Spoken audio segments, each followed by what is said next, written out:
Some randev is first to the stream.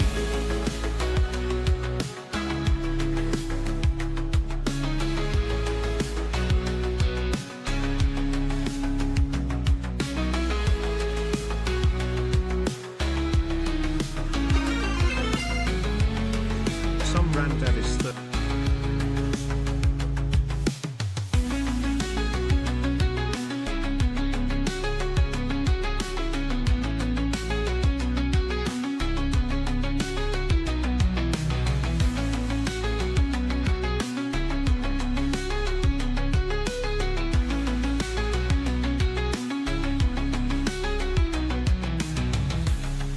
Good day, everyone. Welcome back to the stream. How's everyone doing? Says, Skoiled was fourth to the stream. That's true. Skoiled was fourth to the stream, and I definitely did not have my giant camera up, and I definitely had my chat back up. I swear I did. I don't know what you're talking about. It was always like this. Never, ever would I have messed up on my own stream. That would just be embarrassing. Very embarrassing. Welcome, everyone. Welcome. Glad to see you here. Hopefully, everyone is having an absolutely fantastic week so far. Let's see here. Some Rendev, welcome. Glad to see you here. Glad you got first and third. Everything you have ever wanted. Let's see here. I deserve it. It's been a hard day. My stupid thingy, no work. I'm so sorry. I'm so sorry, Some Rendev. I'm sorry that your stupid thingy is not working. We've all been there. We've all been there. But hopefully you're having an alright day so far, regardless of that. Skoiled! Glad to see you here. Glad to see you. Hopefully you're having an absolutely fantastic week. Hootie Hen, welcome, welcome. Cameron says, gah! Hashtag coin flip. Absolutely, we're going to be doing the coin flip. Coin flip, the coin flip. Yes, absolutely we will. Shush, don't tell them. I won't say anything more. I will not say anything more. I totally got second to what you did. I don't know about that. It looks like second may still be available. For anyone who wants to get second, it is still there. I mean, it's definitely not still there. Oh, there we go. There's it. Skoiled is second to the Skoiled is stream. now second. Welcome, Skoiled. Welcome. I'm glad you were second. Let's see here. I am so excited for video. I had no time to watch, but gonna watch later. Yes, absolutely. We're actually gonna be chatting about that here in 2 seconds. Oops. What part of shush don't you get? I'm sorry. I'm terrible at keeping secrets. Absolutely terrible. I want to see how long it would last. Okay, that would actually have been a much better way to see what would happen. Why do I feel like I'm so high? Why does my camera seem like it's so high? Underscore Benedict cheered 5 bits. Axel underscore Benedict bribed his way to first to the stream. Axel, congratulations on being first to the stream. Congratulations, very nicely done. You did absolutely fantastic with those 5 bits and being first to the stream. Very nicely done. Yeah, I'm not high. My camera was high. Maybe something like that. There we go. Something more like that. I feel like I'm a little bit too low. I don't know. Something like that. Something like that. Let's see here. Over on YouTube, we've got Tillo9511 says, yo, YT to Twitch. Any hockey fans here trying to create a hockey minigame in RMM? I can't say that I'm a hockey fan. Not really a sports person actually at all, but that would be really cool to be able to do an MZ. Maybe a little bit tricky. I will say that probably a little bit tricky to get that working, but definitely possible. Definitely possible. But wait. So you're saying you usually watch on Twitch, now you're on YouTube, or vice versa? Or oh no, you're saying YouTube is better than Twitch. Okay, I see what you're saying now. YouTube is better than Twitch. I would agree. There's less ads on YouTube, that's for sure. But anyway, yeah, definitely very doable though. If you wanted to make some kind of mini game in RMMZ that is a hockey game. So, follow your dreams, do it. It's gonna be fantastic. Let's see here. Hootie Head says, wait, I just want to make sure I didn't miss anything else. Let's see. In any whiny voice, Hootie Hand took Texas. Oh, that would make that would make sense. That's why you weren't doing it. Did you see what I posted in art the other day? I did. I saw it just before I went live, so we're gonna be looking at it again. Robert Duck Live says, hi, hello, welcome, glad to see you here. Oops, sorry, some correction is too late, clipped. Well, so much for my correction. Sup at some Rendev, greetings, good evening, Cameron. Go Pens, good old Pens. All right, what do we got here, Axel? What? I know I said a thing, and I didn't I didn't mean to say the thing. The thing just came out, all right? Sometimes that happens. We're going to listen to it anyway, because might as well see what would happen. Why do I feel like I'm so high? See what would happen. Why do I feel like I'm so high? We'll never know. We'll never know why I feel so high, but you know, it is what it is. It is what it is, and it happens how it happens. Don't judge me, okay? Don't judge me. It's Thursday, I will be as I want to be. Washing my dishes while watching Moonwood stream. Best morning routine for me. Score. That sounds like an absolute blast. I'm glad that you would have me on while you were washing dishes, so thank you for that. And we got some dancing from Axel. So literally my whole flow and bars. Hey, look at that! Hey, look at that! There's a thing. There's a thing. Let's see what this thing is. What is this new thing? What is this new thing that I may or may not allegedly have said? See what would happen. Why do I feel like I'm so high?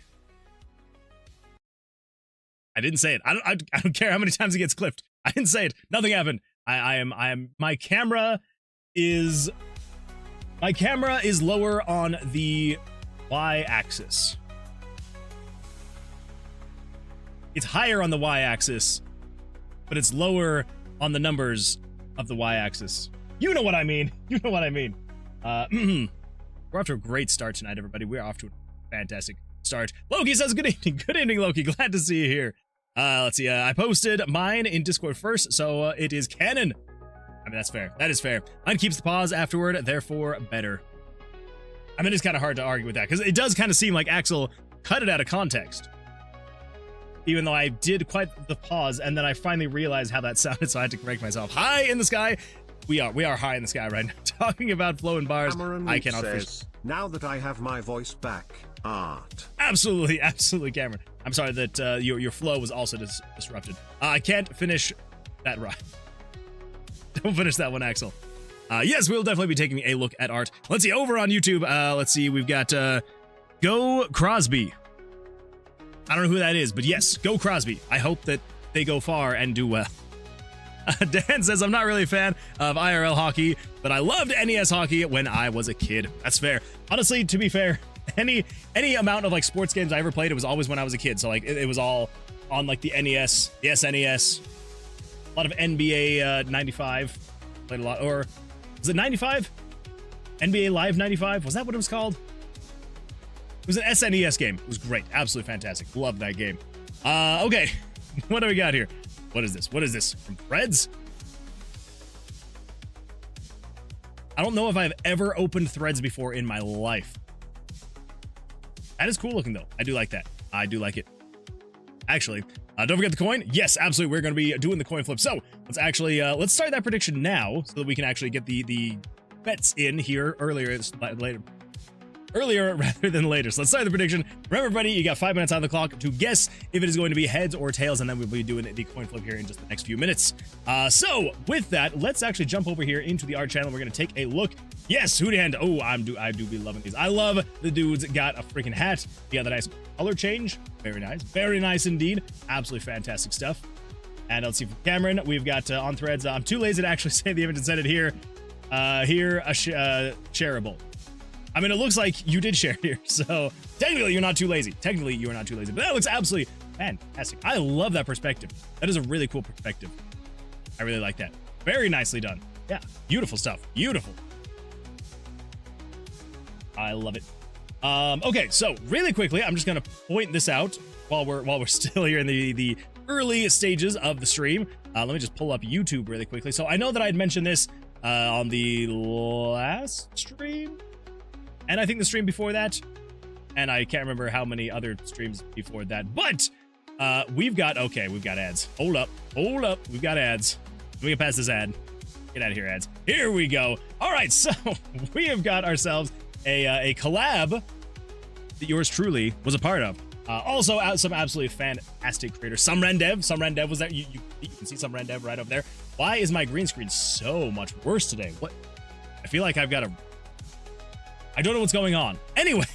Anyway, yeah, so we had a collab. We had a collab that happened, and yeah, it's absolutely fantastic stuff. So I'm actually going to share, copy that, come over here, let us share that link. So if you would like to see a part, or I guess... Moon Man into a chicken. Hello, I'm a chicken. I'm a chicken. Yes, so if you would like to see the collab video, it was absolutely fantastic. _Benedict Jade 5 bits. Is my music in this project? My music is a part of your tools. It absolutely 100% is a part of this. So if you come over here to the beginning of mine, you'll be able to see. We'll just kind of mine right here. Here we go. Yeah, so as you can see, right down here in the corner, right there. Look at that. Look at that. Sidewalk with Moon Man by Axel Benedict. So your music is in here in my devlog, and I make sure to give you a shout out. So yeah, so absolutely fantastic stuff. I think there's 2 songs that I use. I believe I use yeah, Sidewalk, and then I use another one at some point in time during it, but I cannot remember. I think it was right after. Hold up, maybe somewhere in here there it changes the song, and then I make sure to mention what song. Anyway, oh wait, no, it's the beginning of my my self, whatever the word would be, my self plug, however you would say that without it sounding weird. There we go, right there. This one was Paper Planes. That's right, I used Paper Planes. We got Paper Planes by Axel Benedict. So 2 absolutely fantastic songs by Axel. So Axel, thank you so much for allowing me to use your music in my my promotion. That's the one, my self promotion. That is the word I was looking for. So anyway, so if you would like a chance to look at the collab that I was a part of, that Some Ran Dev was a part of, we've also got, I mean, like Riggy was in there, we got Tron in there, just so many amazing people. So yeah, make sure jump in there. Coco Dale Music was in there. So yeah, so make sure to jump in and watch the video after the stream. Make sure to watch it after the stream. So add it to your watch later playlist, because I know that everybody uses the watch later playlist. So add it to your watch later playlist. Go and watch the video. It is absolutely fantastic. There's just so many good things that are going on in here. So yeah, highly recommend it. Great devs, great. Honestly, the games too. I don't want to like toot my own horn. Remember, all of these games were made with RPG Maker MZ. So yeah, some great stuff, some side scroller stuff, great stuff. Some Ran Dev did amazing stuff in getting all like the platforming, and we've got ads. So there you go. There's ads too. Don't forget the ads. We got plenty of ads here for all of your likings. Come on. There we go. Wait. Wait, no, these are reactions. Here's Some Ran Dev. Here's Some Ran Dev doing all the Some Ran Dev. Look at that Some Ran Dev right there. Doing all the Some Ran Devy things. It's beautiful stuff. So if you want a chance to see Some Ran Dev be, Some Ran Dev, then you can go watch this video that is all about Some Ran Dev. There's a reason that we kept Some Ran Dev here for the very end. It's because Some Ran Dev is the Some Ran Deviest dev that could be, and so there you go. Anyway. Oh, okay. Well, I'm glad that we can get all of that taken care of it out of the way. So yeah, make sure to go watch it. And also make sure that you upvote my comment right here. Don't upvote Some Ran Devs. We are now neck and neck. We are now 1 like away. Some Ran Devs got 18. I've got 19. Some Ran Dev, I would like your comment, but if I liked your comment, it means we would tie. And I cannot do that. I cannot do that. So until I have a bigger lead, then I cannot come and like your comment. So everybody make sure to come and like my comment so we can outpace Some Ran Dev. Please. No, please. I must have top comment. I made a perfectly good clickbaity comment. So we've got to make sure that I stay on top. We got to make sure it's happened. Axel_Benedict Jade 5 bits. Some Ran Dev wasn't actually invited. He just showed up one day and wouldn't take go away as an answer. That's true. They were just like, can I join? And we're like, I guess. Actually, no, I have Some Ran Dev to thank for me being allowed to be a part of these collabs, because I wouldn't have been if it weren't for Some Ran Dev. So I guess with that, I probably should go like your comment. Maybe later. Let's see here. All right. Whoa, hold up. Here's a more expanded preview of my Dragon Quest clone. Ooh. Oh my goodness. What the? Okay, these look absolutely fantastic. This is beautiful. Absolutely beautiful stuff. Thank you for posting these. Got a few more too. Oh. That's nice. That is nice right there. Very nice. Very nice stuff. Yeah, thank you so much for sharing those. That looks absolutely fantastic. I love it. There's currently 63 unused sprites and 10 unused tiles. A little bit more for expansion. I like that. Okay, let's see. What else have I missed? Okay. I feel like I've missed so much. Let's see. Over on the YouTube chat. The thin players getting ping-ponged around the rink by the heavy ones was always hilarious. Axel_Benedict cheered 5 bits. Did Toasty add a red bar under his thumbnail to make you think you've already started watching it? I don't know. Maybe? That'd be hilarious if he did. I actually never noticed if that's the case. Let's see, where did I post it? I know I posted the link. Where's the link? Holy smokes, there's been so much going on. Okay, all right, where is it? Where is it? Okay, there's the threads. There's that.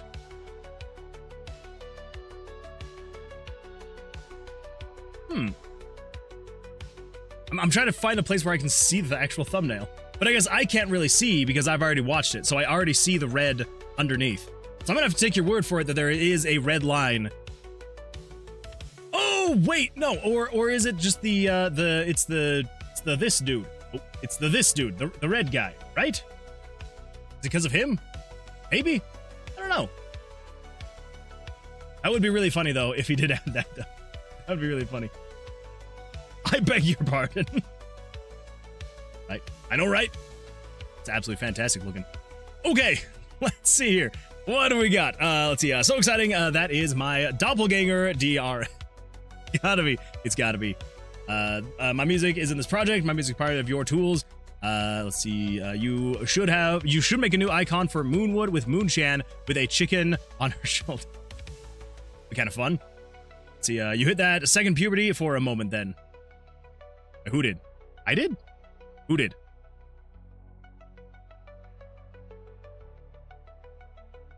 I'm not quite sure what you're talking about, Moonbase 420. I'm not quite sure. Oh!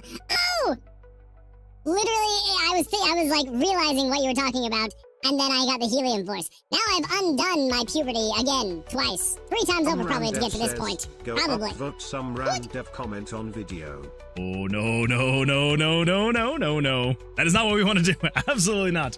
Absolutely not. You can like mine, and then maybe like some randoms. Maybe. See, some of these single frame images are too funny. We'll just ignore those. Moonman out here plugging himself. Wrong site for that, sir. Don't worry, I've plugged myself on other sites too. You gotta pay for those sites though. That humor is too good. Axel makes amazing music. It's true, Axel really does. Is this part 3 or 4? 2? Maybe? Watch the first moments of the video. High respect for Axel. It's true. What can I say? I love platformers. Platformers are an absolute blast. Toot. What is Toot? What is Toot? What is this?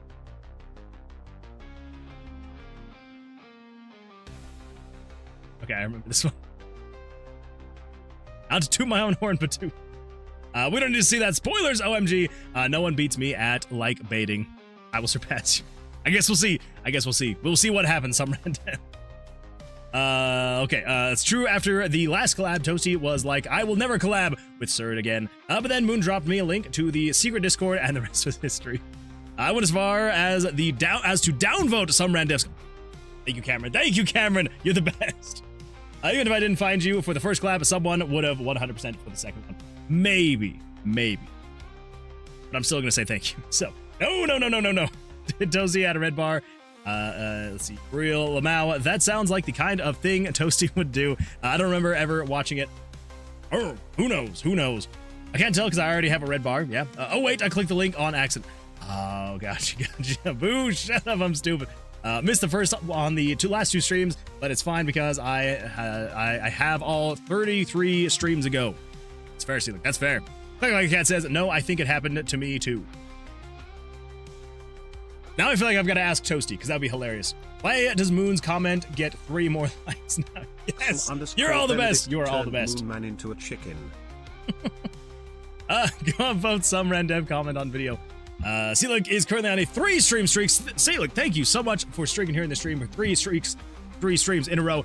Remember, everybody, if you're streaking anywhere, make sure to streak in the stream. So thank you so much. Play it, sir. Play the video? I might. Maybe. Unless you're meaning something else. What the? Axel_Benedict cheered 5 bits. Coin emoji, coin emoji, coin emoji, coin emoji. Good old coin emojis. Coin emoji, coin emoji, coin emoji, coin emoji, coin emoji, coin emoji, coin emoji, coin emoji, coin emoji, coin emoji. Never mind. My guess was wrong. I don't want a big ego, Scoiled. You're too nice. Hey Moon, how's my dare of adding a seal going? It's coming along. Yeah, coming along great. How are things going for you, Sealic? MF given a nickel. I forgot to gamble. Probably for the best. Hit 100k this stream. Ooh, that is a lot. That is a lot. When 100k redeem. I need to figure something out for the 100k redeem, don't I? Don't I? Gotta happen. Speaking of the coin flip, though, I suppose we should probably jump in and do the coin flip. Hold up now. Hold up. I was hoping I'd be ready right as I was saying that, but I was not. But now that I've said that, we can now say, yeah, we should probably go in and do the coin flip. So this right now, everybody, is going to be heads or tails. Here we go. Here we go, everybody. All right, here we go. So everybody knows the rules, I would hope. And if you're new here, then I guess just follow along and you'll see what happens. So with the coin flip, we are going to be jumping in here and doing a coin flip. This is going to be a tug of war coin flip. So it is not necessarily best 2 out of 3 or anything like that. It is whoever has 3 wins first is the one that wins. So here we go. Let's do a coin flip. We're going to start this off strong and let's, I mean, I guess I can't really say that until we actually flip the coin. Let's see what happens. Heads or tails. Here we go. Oh, we got tails. We got a tails. Nicely hidden behind the UI. Probably figure out a way to fix that. Oh, got a heads. All right. I'm having it for the heads. Oh, all right. Come on, people. Cross your fingers a little bit harder. I obviously, this is very evenly split, but if you just cross your fingers just a little bit harder and hope and wish. Oh, his head's going to take it here. His head's going to take it here. Let's see. Cross your fingers, everybody. Let's see what happens. Oh, heads takes it. Heads takes it. Congratulations if you voted for heads. Very nicely done. Absolutely fantastic stuff. Beautiful. Beautiful. You'll love to see it. I mean, unless, of course, you voted for tails, then I guess you don't love to see it. But congratulations if you voted for heads. Absolutely fantastic. Beautiful stuff. Very nicely done. Great guessing. And, yeah. I guess that's about it. So this has been heads or tails. Oh, that was a smooth transition, everybody, wasn't it? Absolutely smooth transition. Just ignore that, like, 2 seconds pause where I had remembered that I had to go up and actually flip the scene manually in OBS. Tragic. Absolutely tragic. Here I am trying to be all like a smooth streamer. It will not be. It will not be. Anyway, let's go in here and manage this prediction. Oh my goodness, heads. It looks like people were very much so set on heads. So tails, whoever voted for tails, the one of you, I am so sorry. I am so very sorry. But don't worry. Next time I can feel it for you. I can feel it. Choose outcome. Here we go. Heads. Complete prediction. Looks like there's going to be 5,576 channel points coming all y'all's way. I believe that's split among everybody, but it is going to be coming your way. So very nicely done. Absolutely fantastic stuff. Let's see. There's no flip emoji. We add one of those. That'd be kind of fun.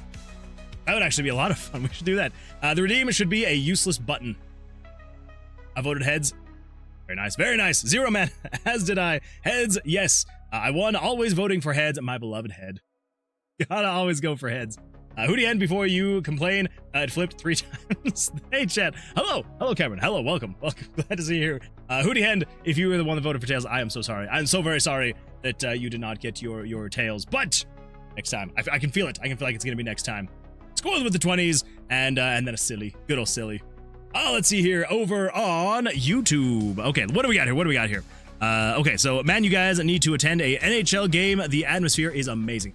Funny enough, my wife really, really wants to go to a hockey game at some point in time. One of these days, maybe we will actually go. I'm the opposite. Don't like sports games, but like watching the NHL. Fair, fair. The Glad video was really fun. Well, thank you. I'm glad you enjoyed it. Promotion. Draco G. Good times. I appreciate you letting me know that it was promotion that I was trying to look for. The Dragon Quest team was a nothing burger. Wait, what? I don't know what that means. Stream. Dragon Quest stream. Was it nothing burger? I'm still not quite sure which one you're talking about. Which Hello Moon haven't been in stream in a bit. Draco G, I am glad to see you back. I am glad to see you here. Yeah, it has been a minute, so it's always good to see you back here. Boo! Scared me, Cam. Scared me over there. Oh no. Oh no. Oh Okay, everybody. Let's see. I think, unless anybody has anything else that I should look up, we need to get Moonwood on the fraudcast. I'm not a fraud. I know what you're talking about. I'm not a fraud. Oh my goodness, I just realized. This camera is now also messed up, so let's just move me down like that so you can't see my freaking belly. There we go. That's a little bit better. That is a little bit better. A little bit over. That's something like that. Something like that. I mean the clip, you fool. Oh, that. Let's see. Which clip was it? Was it the toot your own horn? Going. Where is it? There we go. We got toot. All right. We'll play it. Here we go. Pause it. Rewind that. Come over here. Pull this up. And the sound is turned up. We'll give that a pause. We'll turn this sound on. Here we go. I mean, not to toot my own horn, but toot. It's true. No one really ever wants to toot their own horn until you actually toot your own horn, and then it's hilarious. I think it's hilarious. I do always enjoy when you play that, when you share that clip. So thank you for that. Okay. It's a YouTube gag. The fraud. Oh, I see. This was probably my favorite game you've made for a collab. Thank you. I appreciate that. 7708 bits sent already. Also, I hope you do the charity collab you were talking about this year. We may. We'll see what happens. What the later of the year is looking like. I think it'll be a lot of fun. Absolutely. All right, everybody. Well, let's jump in here and let's start taking a look at the game dev stuff. Did put a thing in general. Well then, we're gonna jump back over here and we're gonna take a quick look. Ooh. What is this? Soggy engine, new stupidly easy 2D game engine. Got here. What do we got here? All right, hold up. Oh, freaking ads. Get out of here, Sonic. That does look pretty good. Oh my god. Okay, hold on. There we go. Now I'm not trying to get all copyright strucketh, so we're just gonna kind of look through here and just kind of see what's going on here. Yeah. So rapid 2D game dev. Okay. Ooh.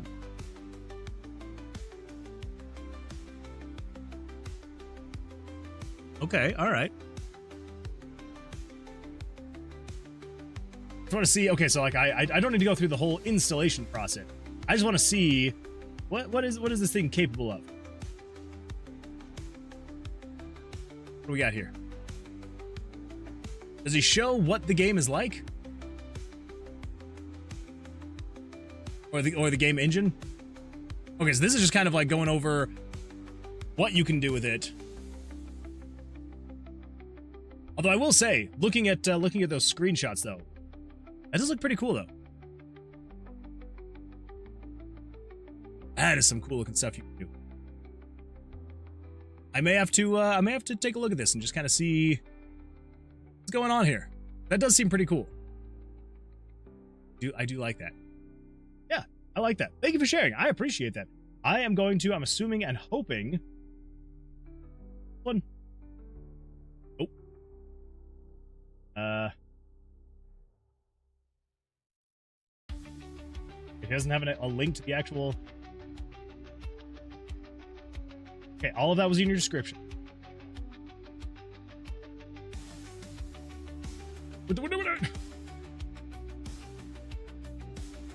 Probably in a site post. Yeah, probably. I'm gonna look that up later. But that does look really cool. I do like that. Thank you for sharing that. I do appreciate it. I'm always down for seeing what else is out there, seeing what else I could potentially move away from when I switch off of RPG Maker. Thank you for posting that. I just realized some critical redeems are missing. And William Recker is on a 3-stream streak. Thank you so much for streaking here in the stream for 3 streams in a row. Thank you for that. I do appreciate that. Remember, everybody, if you're going to streak anywhere, make sure to streak in your stream. Where is my trifecta? Oh, yeah. I forgot about that. I forgot that I turned that off. So I disabled them last night at like 11 p.m. because I was like, I am not going to be in a physical mood to be able to do that. So let's just do a little bit of that. There we go. They're all back. They're all back. You should be good to go now with the trifecta. Let's see here. Not angry. He does go a little. Wait. He does a little, but not in depth. It's probably on his side. That's fair. That is fair. Let's see. And then we've got the link to it. Oh, Loki. Thank you for that. Thank you for that. I am definitely going to be keeping that one up there. Absolutely. Thank you. I'm making jazz EDM gambling music. That'd be a good time. I want to hear him. I want to hear him. Hey, there they are. Some randev wants Moonman to do 10 by 7. There they are. Cameron Reap wants Moonman to do 10 chest benders. Ooh. Cameron Reap just redeemed Stretch. There's the trifecta. If you're not feeling good, you can keep them off. I'm feeling all right. A little out of it, a little tired, but like that's just usually how I get by Thursday in the week. So, yeah, we are definitely going to be taking care of that trifecta. But we are going to jump in, and I'm just going to really quickly just kind of go over stuff that I have got working, luckily. And oh wait, I think that's why it was freaking out at me. I close that, and then I pull this guy back up. I think that is why. Yes. Okay, so I need to pull origin. Stash changes and continue. Pulling. It better pull the stuff. Maybe I already updated? Please. You stash.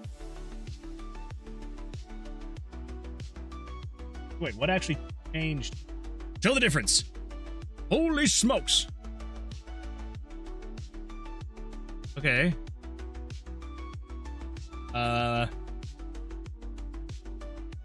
Restore will move your stash files to the change.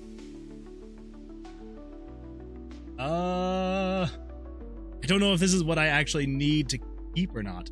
Crap. Okay, let's just jump over, I suppose. Let's just open this up, and I just want to see what we've got going on here. I just want to make sure that I currently have the correct project file, like all up to date. We come over here to common events. Should be able to go to chest. Okay, so that all looks correct then.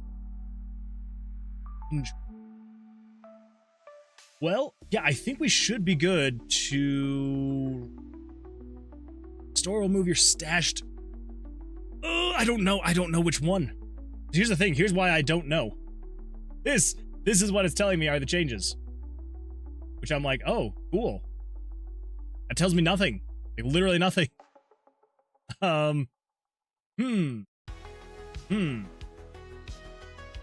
Okay.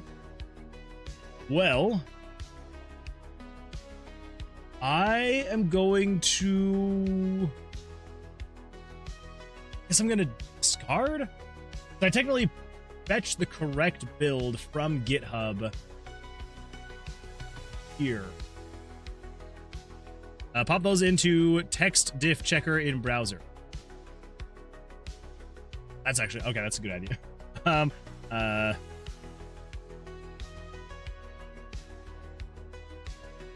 Or gamble and delete.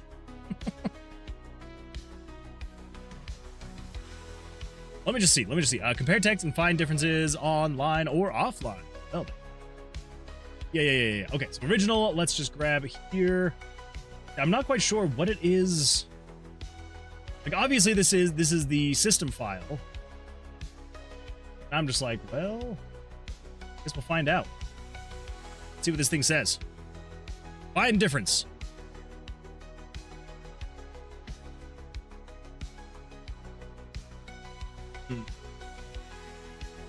Okay. Interesting. Huh. What are actually the differences?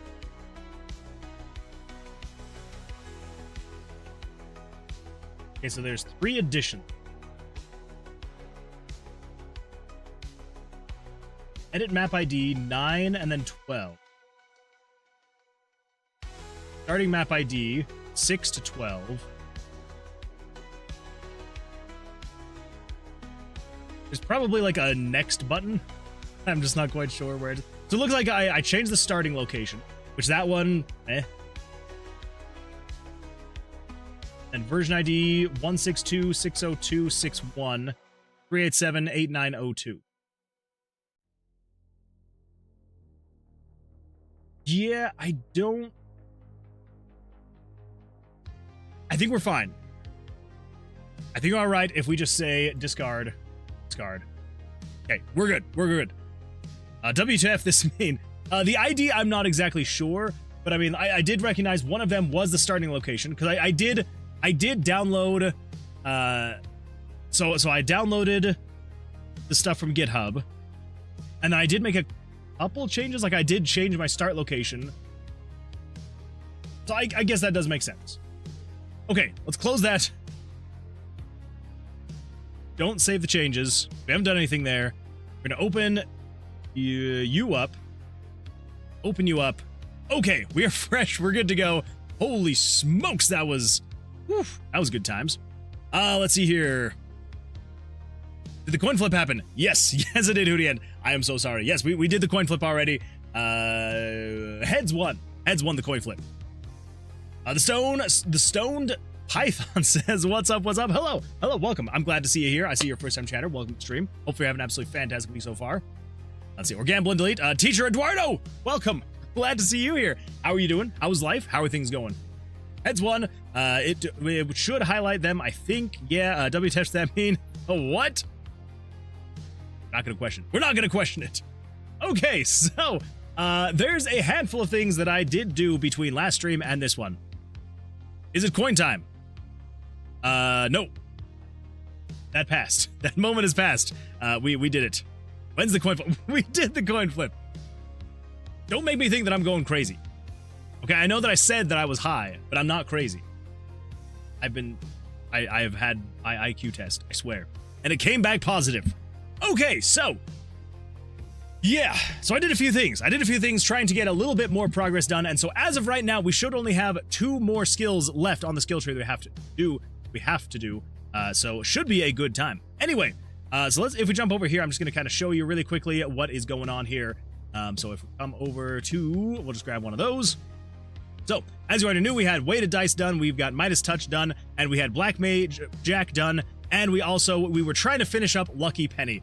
We got most of the way there, but there was still a little bit of finishing touches that I need to work on, and that is where we ended the last stream. So, since then, I have finished up Lucky Penny, and I also took care of Jackpot as well, which didn't involve me having to actually get the chests in and working, which once I started looking into it, I did get the chests most of the way there. I never finished them, though, and so they were kind of janky. Had to remove some things, had to change some things. So, excuse me, we do need to finish those up. But, yeah, so on the bright side, Lucky Penny is done. I did realize that there wasn't a bit of an issue with Lucky Penny, though. So, if you remember, Lucky Penny used to be that the more you upgraded Lucky Penny, you could sell your dice for more, and you could buy vendor dice for less. But there was a bit of a problem. Essentially, the problem was, I didn't want to have it be... I hadn't really set up the items very well yet, right? I hadn't really finalized that. So essentially, all I was doing for the prices is I took the value of the dice. So if you had like a 1, and then I multiplied it by 5. So a 1 dice was worth 5 gold. Moonwood, did heads win? Yes, heads did win the coin flip. So yeah, that one is good to go. So if you voted for heads, congratulations. If you voted for tails, I am very sorry. Sad I lost. Oh, so Hootie Hen, you were the one that was on tails. The only person. I'm so sorry. Moonwood is too hot. My phone overheated. Well, you tell your phone, I'll call it later. I don't know if that is a good response to something like that, but that's what I went with anyway. Me too.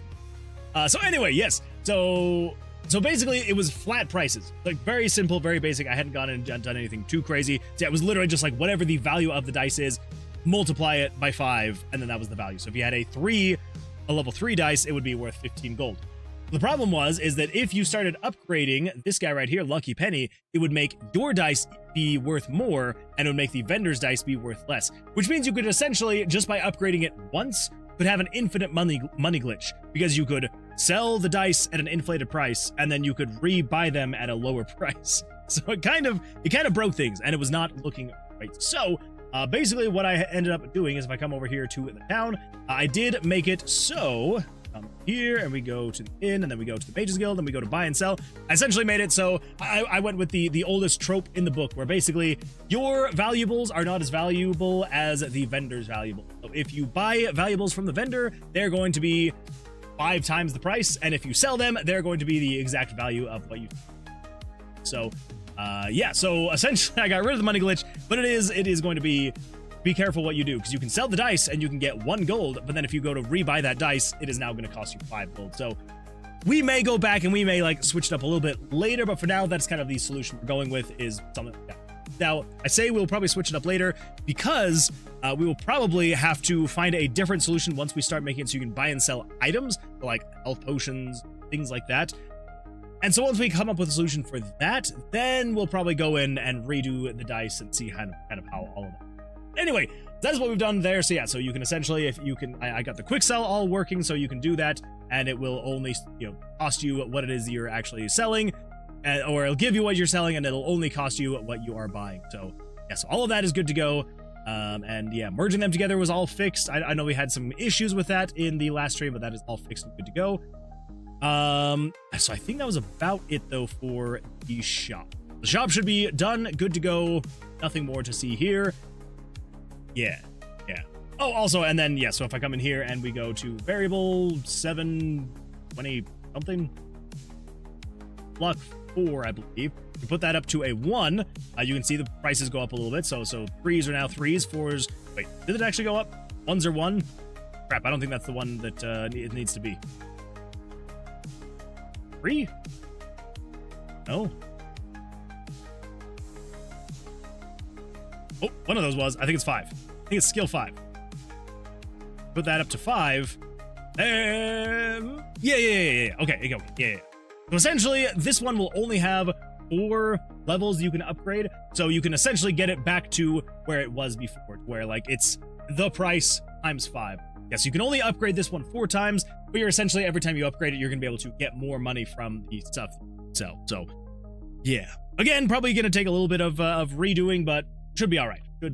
So, anyway, that one is all good to go. Happy days. So, now if I come back over here.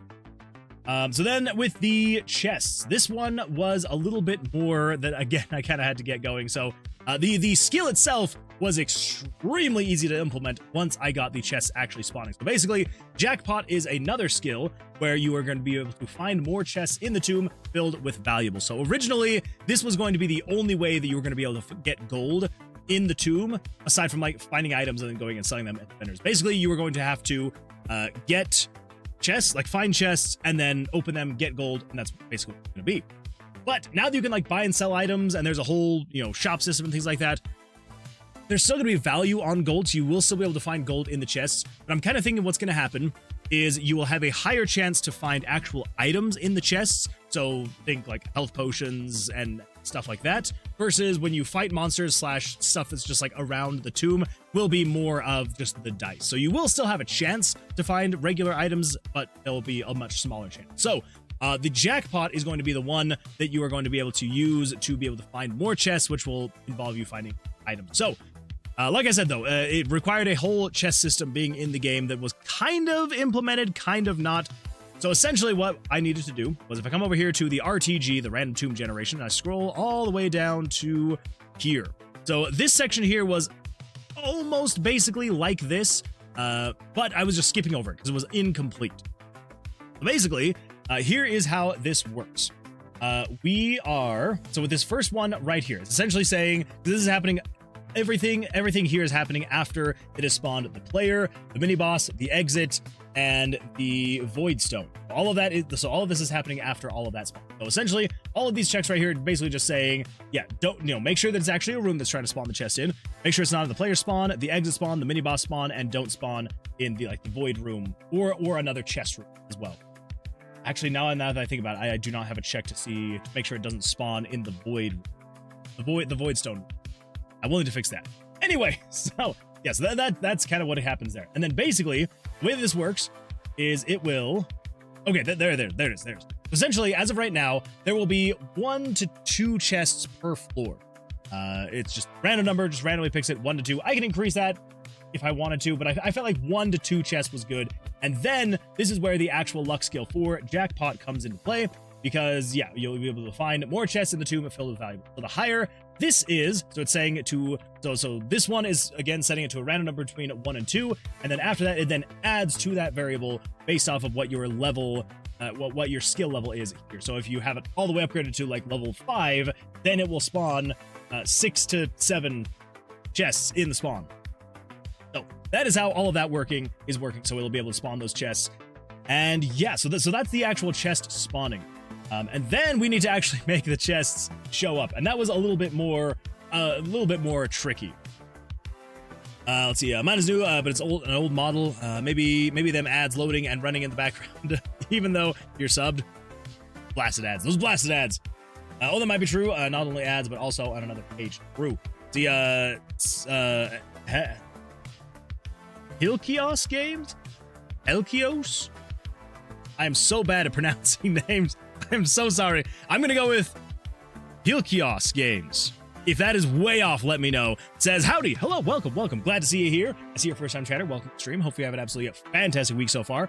Let's see. Whoa, what engine is this? This is RPG Maker MV. It is a slightly older engine, but the code checks out. So, yeah. No, you got it. Awesome. Yeah, so I don't know if you are familiar with RPG Maker, but it's a lot of fun. I enjoy it. It's supposed to be like a code-free engine, so you can just kind of jump in and start going, but it does also allow you to be able to use JavaScript, and so I use a lot of JavaScript to try and get this game to work. Yeah, it's good times. Yeah, old school, I love it. Well, yeah, definitely. So I mean, the engine itself is only about 10 years old now at this point, but we are making a game that's supposed to kind of look like it's more of a retro, like late 80s, early 90s kind of dungeon crawling roguelike RPG. So yeah, I'll kind of show it off here in just a second, though. I'm just kind of going over how we're getting the chests to work. So yeah, so basically this spot right here makes it so it will actually spawn the chests in the tomb. After that, it then jumps over. So here in the tomb, I then had to add a spot here on page 4. So down here, so spawning the room traps or chests. So basically, once you enter a room that there is supposed to be a chest, it then basically all it does is it just runs a common event, show chest. And then when we come over here, we have a common event called show chest. And then this is what actually runs here. So this is the part where I've gotten it so the chest actually spawns, but we don't actually have it giving items at all yet. So we are going to get there. But as of right now, this just kind of shows the text that's supposed to show on the screen. It shows the chest. So whether it's open or closed, and that's about all that is. That is like literally all that it is. And then the actual interactions are happening over here, where you either use a key or you can pick the lock on the chest. So if I come in here, then we should be able to, if we just kind of select a perk card here, I should then be able to open up here, and then we come over, and I am reutilizing some variables here just to help in minimizing the amount of variables needed. So I'm using the room trap variables. So basically when room traps are spawned, it will use these variables to be able to determine what kind of trap it's spawning.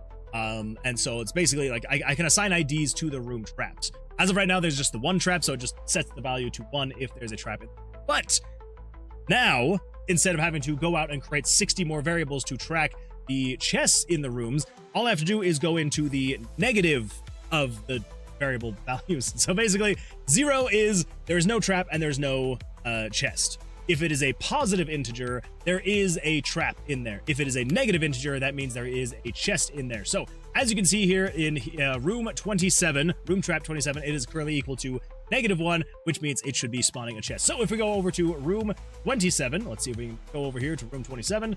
There we go, room 27, we've got the chest showing right there.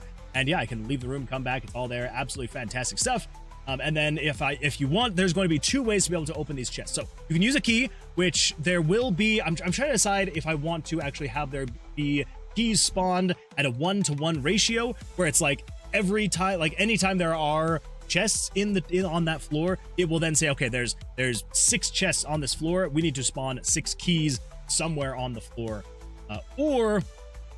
Yeah, so I'm trying to decide if we do that or make it so that like keys are a little bit more difficult to come by.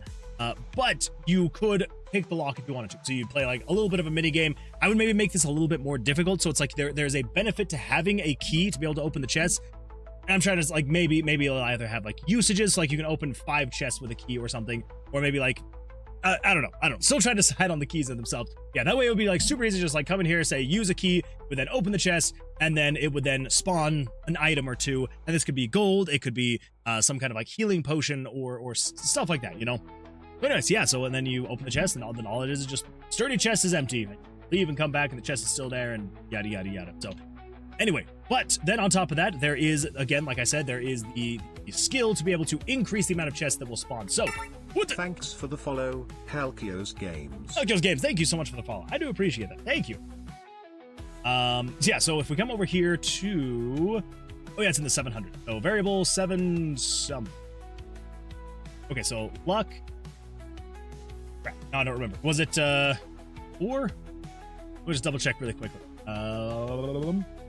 Random tomb generation. Go. So this is basing it off of luck 4. That's 726. Okay, so yeah, so 726. So if we increase this to its max level, level 5, and then if we choose one of these cards, we should then see 6 or 7 chests that get spawned in here. Come down here to the room traps. Go. Let's see. So it's got, so room 1 has one, room 17 has one, room 38 has one, 42, 48, and 56. So yeah, so six chests are then spawned. What did Moon say? I said 6 or 7 chests are spawned. How many chests? There are 6 or 7 chests. So then if we come over here, we can then, oh, hey, look at that. There's one of them right there. Well, that's the Void Stone. Anyways, then we come over here and there's a chest. Bada bing, bada boom. Yeah, and if we come over here and check the skill tree, you can see that the jackpot skill is then completely maxed out, level 5. So I have limited this one to just 5 levels. So I figure that's probably going to be like a good amount. So yeah. Anywho, well, yeah, so that's what we got going. So we do need to figure out the rest of the chests. Again, like I need to make it so that it actually spawns the items when you open them, and I need to get the actual, you know, get a key in the game, get the lockpicking mini game, but we're making progress. We are making progress. Pick the lock, and the exact same thing happens if you pick the lock. Nothing crazy. Anyway, okay, let's see here. Well, this looks great. I love these retro dungeon crawlers. Super cool. I appreciate that. Thank you so much. Let's see. What did he say? 6 to 7 again. How many chests? Oh, I remember. 6 to 8 or 6 to 7. What are the dice for? That is a great question. So, basically, the dice in the game, they used to play. I mean, they still play a very big role. They used to play a much larger role when I first started this project, and then like things have just kind of went out of control since then. But basically, the purpose of these dice is you are using these dice to be able to upgrade your combat power, which is these numbers right here. So essentially, so in the game, sorry, I'm going to back up a little bit. So in the game, the combat is based off of blackjack. So if I come over here and let's turn on the monster spawning again. Here we go. Turn that up to there and there. So we always get a monster spawn. Over here, grab a random perk card.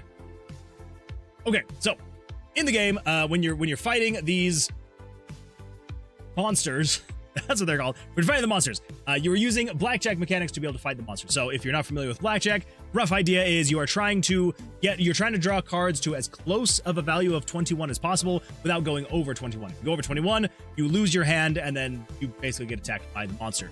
So either you need to draw higher than what the monster draws, or else you lose, or if you draw over 21, then you lose. So that's kind of like the general idea for anyone who is not really familiar with blackjack. So basically, the way that the blackjack actually works, though, is it's working off of 4 different elements. So you've got your pyro, geo, hydro, and your necro. And the cards that you draw will determine which one of these elements it is using to attack. So I have a necro card and a geo card. So if I were to stand, and if my 19 beats the monsters, let's see, 5, 16, 20, it didn't. So he does damage to me, I didn't do any damage, we draw again, and then you just kind of keep going until you feel like you're gonna maybe beat him. So I've got a 17, I'm gonna stand on a 17, let's see what happens. He's got a 10, 20, all right, this is going great. All right, I've got a 20, I'm gonna stand on 20, let's see what happens.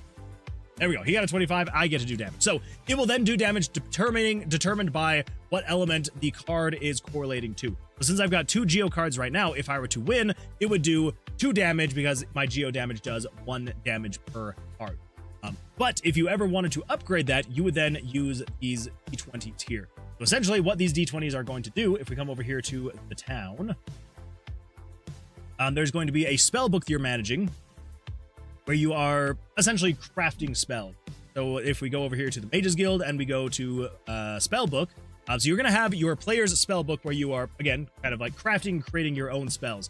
So if you come over here to the Hydro page, so a lot of this stuff is very early on. The town stuff is not going to be a part of the demo that I'm going to be releasing, fingers crossed, soon. But there will be this in the demo. It's just not going to be in the town. So anyway, so basically the general idea is with these dice, you're able to upgrade your spells. And you can also merge these dice together. So if you take a 1 and a 1, it makes a 2. And then a 2 and a 2 make a 3. A 3 and a 3 make a 4. So on and so forth. And then you can swap out those dice. So you can swap out the 1 with the 4. And now I will be doing 4 hydro damage. And so if I were to ever draw a blue card, that would do 4 damage instead of it just... So you can sit here, you can upgrade them. So basically, as you are progressing through the tomb, you're collecting these d20s, you're merging them together, making them stronger and stronger, so that eventually you can come over here and you can be able to swap out your lower level dice to then be able to start doing more damage. So, yeah. And then eventually, let's see what happens here. Buy and sell. Please let there be... I don't know if there's going to be enough. Maybe, actually, there's going to be enough. Then we come back over. Here's the spell book. We've got 2 level 4s. So if I come in here and I upgrade the level 4 with level 4, it becomes level 5. And then at that point, it then unlocks a second dice slot right here, which you can then start to mix and match your spells. So say, for example, this would just be doing hydro damage. If I were to hit, it would be doing 5 hydro damage. But I can throw in a geo dice in here, and I now have some kind of like a hydro geo spell. So maybe this would be like a mud spell or something, because you've got water and earth or dirt. So geo and hydro mixed together, it would be some kind of like a mud skill, essentially. And so you would be doing 2 types of elemental damage. I went to 100 yen shop yesterday. There was a numbers toy made with wood-like and building blocks, and there was a 6, 7. Oh boy. They were not separated. It was 2 number per pack, 0 and 1, 2 and 3, and so 6 and 7. And there was also pattern paper inside of them, and 67 are printed like in repeating texture. That's just sad. What a world we live in. What a world we live in. That is really funny, though, Skull, actually. I find that hilarious. Anyway, yeah, so essentially, like, as you're upgrading these guys, not only will you be just doing, like, more and more damage as you're going along, but as you can see here, you're now going to be doing 7 damage here because you've got the Hydro and the Geo, but it's a 5 and a 2, so it's 7. Because this page, even though you have a Geo dice in there, it is still linked to the Hydro, and so it is still, like, a Hydro skill, but it's doing like a different type of damage alongside with it, because there will be strengths and weaknesses. So like some monsters will be strong against pyro spells, but then weak against hydro spells. And so you have something that is it's a hydro spell, and so you can kind of like cover all your bases, where you can say, okay, I'm gonna have a hydro, geo, and necro spell going on here. So if you attack a monster that can be weak to any one of those 3, it is going to be doing more damage because of that. So, yeah. Anyway, so that's kind of what the D20s are all for. So you can kind of like mix and match, build out your spell book, and then you got the guy here. You can then sell your dice too if you're just like, I don't need that 2 anymore. Let's just get rid of it. Or if you're like, ooh, I want to have a lot more of these dice, then you can go in here, buy these dice, merge them together, get stronger ones, go back over to your spell book, and be like, all right, there we go. Let's merge that over there, and there you go. And yeah, and then once you're done with all of that in the town, then you can go over here into the tomb. You can grab yourself a perk card. So I'm going to grab this one that adds thorn damage to myself. And then you jump in, you start going, and you're doing damage, and you're like, all right, there's a necro elemental. So necro would be weak to, I think it's geo. I think it's weak to geo. I think. Anyway, but so then with this guy, so it's pyro, so it's doing 1 damage. But then it is Necros, then that's doing 4. So I would be doing 5 damage with this if I win. I've got a 20. Let's see what happens. 6, 11, 21. Of course, he wins. Anyway, that's basically how all of that is going, and what all the D20s are for. Let's see here. Tron, hello, welcome. How'd the rest of your stream go? Hopefully things went well for you. Sorry that I couldn't stay the whole time. I did have to try and get ready for my stream, though. Reveal thy VOD soon. I want to watch. You should. It's over on YouTube. Is there a way to replace cards in the deck to prioritize a certain color? Yes. So there's going to eventually be 2 different ways you can kind of manage your deck a little bit. So the first is going to be over here, and I haven't gotten it working yet because there's a lot that goes into it. So over here, eventually, there will be a holding pile. And so if you say, for example, if I drew one Hydro card here, but I didn't want the Necro card, I could pull this Necro card out and store it over here, and then I could try drawing another card and be like, okay, sweet, there we go. I've got myself another Hydro card, like lucky me, or whatever. The other thing that you will eventually be able to do is I want to add items to the game that you will essentially be able to like stain your card with a new element. So, there would be some kind of Hydro element or something like that you could use. You probably want to save this for like bosses and things like that, but you could use some kind of element you have in your inventory and you could drag it on top of the cards and it would then change their element. So if you had a Pyro card, or if you had a Necro card here and you're like, I want to be able to attack with 2 Hydro cards, if you had a Hydro element, you could then drag it out and then essentially swap the element of that card. And yeah, so there will be ways for you to kind of like manipulate the deck a little bit to like try and not just go off of 100% luck, yeah.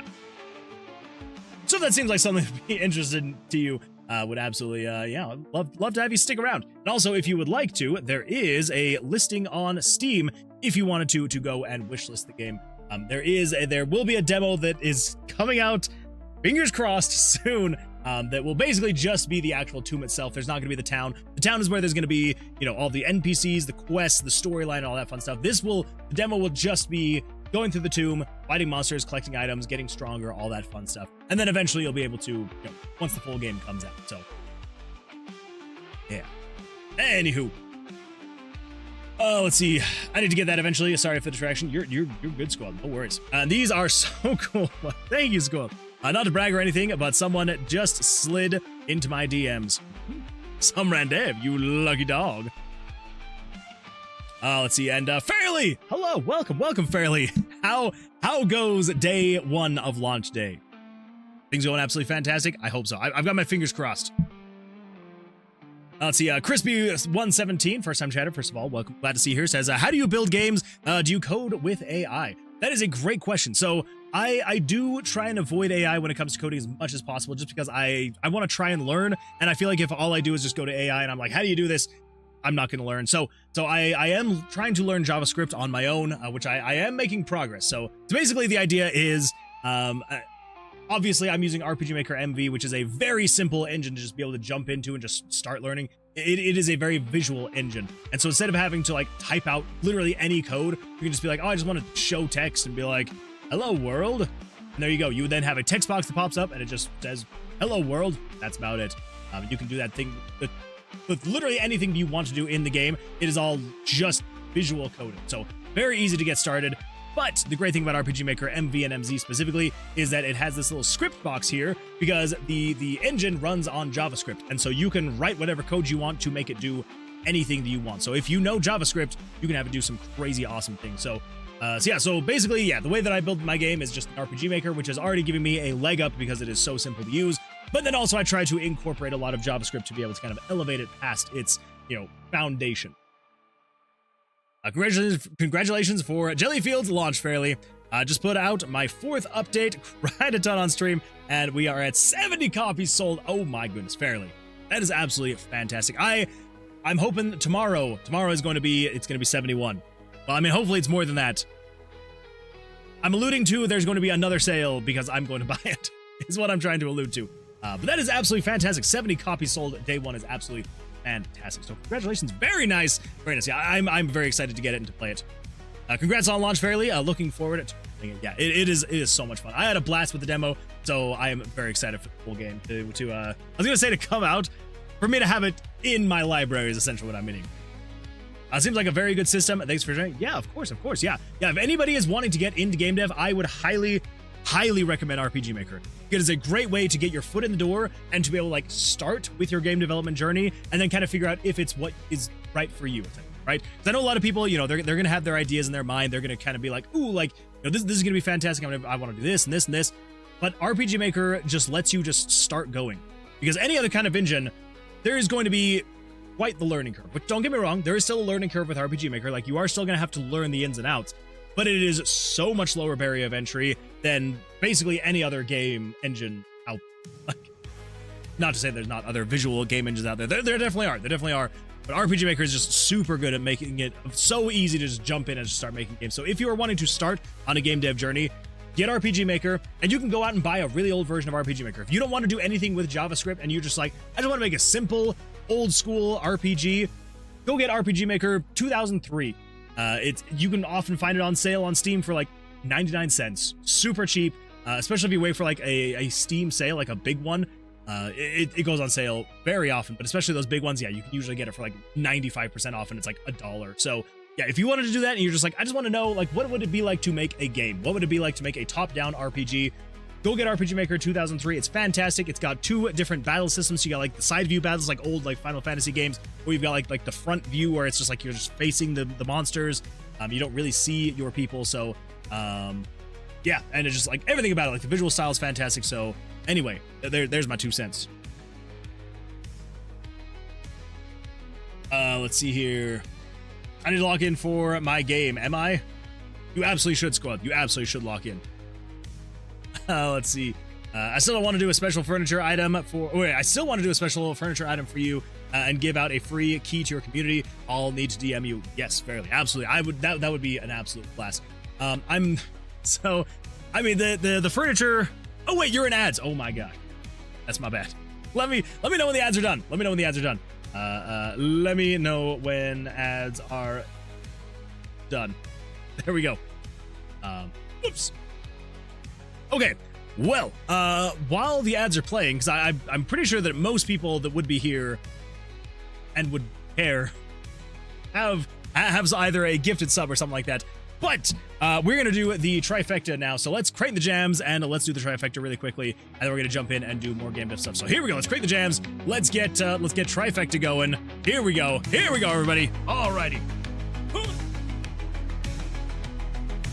All right, you know how this goes. We got 10 on the clock. Count it with me. Here we go. 1, 2, 3, 4, 5, 6, 7, 8, 9, 10. And we have the chest benders. 10 on the clock. Count it with me. Here we go. 1, 2, 3, 4, 5, 6, 7, 8, 9, 10. Woo. And now we've got the stretching, everybody. Here we go. Let's go to the left this time. And then to the right. Oh, and backwards. Oh, that feels good. Whew. Oh, thank you for that. I appreciate you redeeming that so friggin' long ago. I apologize that it took me so long to get there. Holy smokes. Okay, I'm going to turn my fan up a little bit. I thought I was going to be good and turn it on prematurely. I have it on way too low of a setting. So.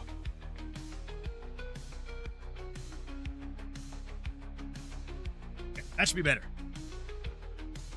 Ooh, ha, ooh. Okay, looks like you're back from the ads. We got the dancing. Oh, I'm going to get my reps too. Absolutely crispy. You definitely should. Stretch so good. Oh, the stretch feels so good. Ooh, okay. Let's see here. In the Japan-only Famicom game, Suguru Quest, which was a board game-styled RPG, your number of attacks... Thanks for the follow, Crispy117. Crispy, thank you so much for the follow. I appreciate that. Thank you. Also, that reminded me to turn off the trifecta graphic. Let's see. Your number of attacks were determined by the difference between dice roll. Oh. So if you rolled an 8 and the monster rolled a 5, you get to attack them 3 times. That is really cool. I actually really like that. That is a good way to go about it. It kind of reminds me of reminds me of the combat mechanics for Risk. So yeah, basically as you're attacking, like kind of like the size of your army determines the amount of dice you get to roll. Kind of fun. Kind of a good time. Why are we getting perpetually buffed? It never stops. It never stops. You cannot turn it off. You cannot turn it off. Well, now, getting buffed. Hashtag giveaway. But that's true. That's true. We should definitely bring up the giveaway. Yeah, 100%. Absolutely. Let's come over here and let's... where are you? There you are. Here. Come over to giveaway. There we go. All right, everybody, just as a really quick reminder, since this is the last stream before the Sunday stream, make sure if you are a part of the Discord server to come over here to the Game Key Giveaways channel. And if you're not a part of the server, what are you doing with your life? You should definitely get in here. We're just going to do, I believe I can just do this. There we go. There is a link to the Discord right there, so make sure to click that link if you're not a part of the Discord server. If you are, though, make sure to jump in here. There is this Game Key Giveaways channel right here, and all you have to do is add a reaction to this post right here. So react to this post for a chance to win a Steam key this Sunday, the 31st. So, yeah, so if you have not already, make sure, get in there, add a reaction to this post, and then you will be entered to win a free Steam key. Now, this is not any Steam key. This is a list of Steam keys that are absolutely fantastic. Loki Trickster has so graciously decided to donate to essentially everybody. So, yeah, so basically the general idea is, yeah, go react to this post, and then you will be able to, if you win, you will get a message from Loki with a list to every single Steam key that he is giving away. And yeah, and then you'll be able to pick one of those, and you'll have a free game. So good times there. So I appreciate the reminder, though. So again, make sure to react to it sometime before the Sunday stream, because Sunday stream is when we spin the wheel and the winner will be announced. So yeah. Giveaway? Wait, Hootie Hand, have you not been around for the giveaway?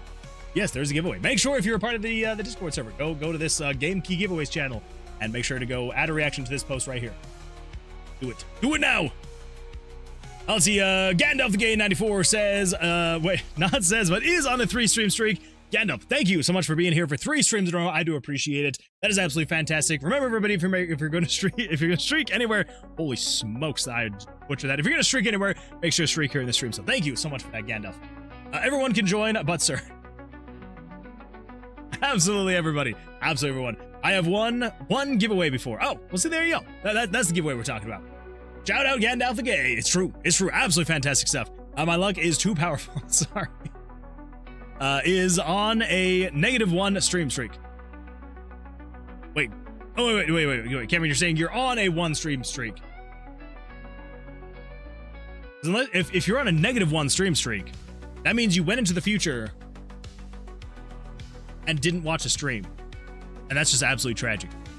Absolutely tragic. I'm so sad. I'm so sad you did that. Skull is on a 38 stream streak. Ooh, not bad. Not bad at all. That's getting pretty high. That is getting pretty high.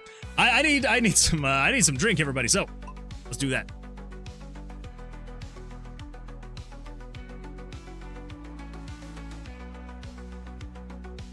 Ooh. All right, we're ready to do some game dev stuff now. Ooh, okay. So, like I said, we've got some stuff to work out with the chess, and yeah, so I'm trying to decide what exactly we're gonna do next.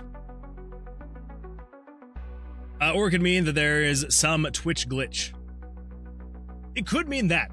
Laughs at the idea. Future streams weren't as good. Had to come back to the past. True. Yeah. Future streams are probably not going to be as good as like this. This is the peak, everybody. If you're watching right now, you can know you can rest easy knowing that you are here at the peak Moonwood. Future streams, it's just all downhill. So enjoy it while it lasts, because there's no going back. There's no going back. We only move forward, and eventually the streams will die out. It's gonna be absolutely tragic when we get there, but we are not there yet. Make sure you stick around for these absolute peak streams right here. I wish I made a Twitch account when your stream was like number 97. It's all right. You got here when you did, and I'm very glad that you are here, Skoiled. Peak, like the game called Peak, exactly. But better, even better than the game named Peak. Stream started going downhill with the loss of Moonwood games. It's true, yes. As soon as that name change happened, absolutely tragic. Nothing but trash coming out of this channel. Terrible, absolutely horrible stuff. Okay, so I don't think we're gonna work on the chests until we actually finish the skill. So what we're gonna do is we're gonna move on to the next skill, which is Merge Magic, which increases the chance of leveling up a merging dice twice. Essentially, like we kind of talked about before with the dice here, so you merge them together to get stronger dice, like 1 and 1 make a 2, 2 and a 2 make a 3, so on and so forth. So, if you, oh my goodness. That's crazy. 1 year and 4 months. And 1 year and 10 days. Some Randev, you crossed 1 year following. I appreciate that. Thank you for being here for over a year. But holy smoke. Loki, the fact that you've been here almost a year and a half is wild. When have I been here? Since August. To find out, You can find out if you do !follow age. I've been here for a while. It's true, you have been. It's a match 3 skill. Wait, what is? I was here before sunset and moon rises. Lying, I'm not OG. Follow age, let's see. Cameron's been here for 1 year, 1 month, and 11 days. Not bad. Not bad at all, Cameron. You had definitely have been around for a while. When I followed, I had 30k points as a surprise, so I should have like 2 more months. True. You really should. Really should. Let's see. Scoiled has been here for 3 months and 13 days. Bad. Follow age. I don't know why. Wait, why didn't that work? It may work now, Hootie Head. Holy, it's that short? Time flies when you're having fun. I thought I was here for like a year. Oh well. I'm glad that you're still here, though. I'm glad that you are still here. 10 months, 14 days, and 23 hours. Bad. Not bad at all, Hootie Hand. Okay, so basically what we need to do is we need to make it so that when you are merging the dice together, it will then, check and see, okay, you have, not roll the dice. It's going to be like a percentage chance, okay, make sure to increase the number by 2 if it actually happens. However, I want to grab this. So let's jump over here. We should go to, and I've got to turn that fan up even more.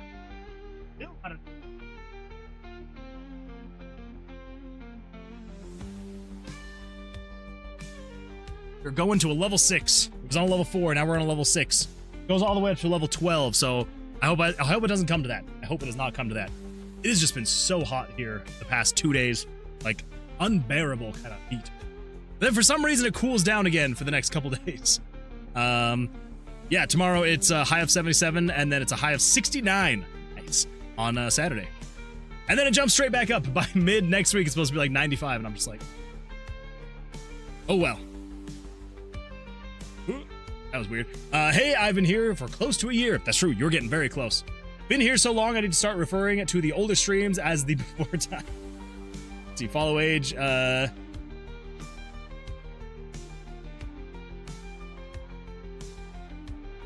William Shatner Riker. You are not following? What? What? How? That feels not right. Hashtag cancel. that wait, what? I'm kind of surprised. I'm kind of surprised, actually. We have had that weather. Yeah, it's crazy. I live in New England, so I understand. Yeah, that's good times. Hi, everyone. Hello, Ink. Hello, welcome. Glad to see you here. Cameron is not follow. Okay, maybe it's broken? I think it was broken for a second there. That was weird. I'm going to stop following William in revenge. Don't do it. Squad says, hello. William Riker, the same sane one here. The only sane one here, right? Follow it. Okay, so it was just broken. It was just broken. The Inkwell says, TTS test.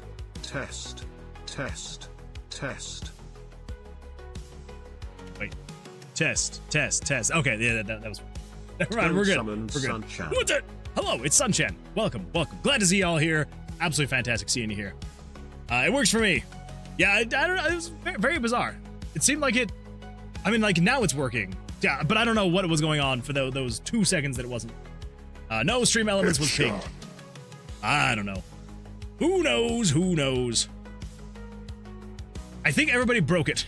It's broken. Y'all broke it. What have you done? Why do all the Chans sound like Moonwood?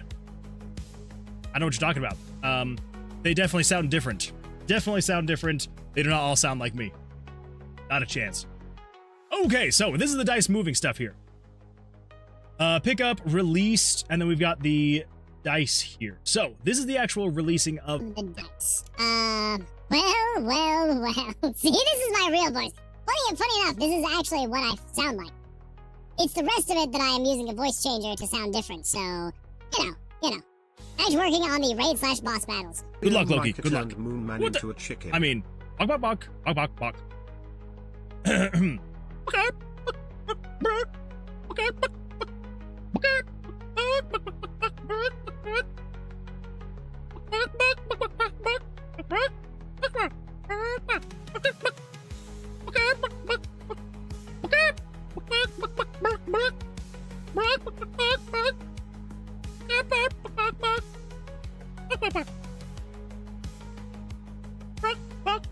Bok.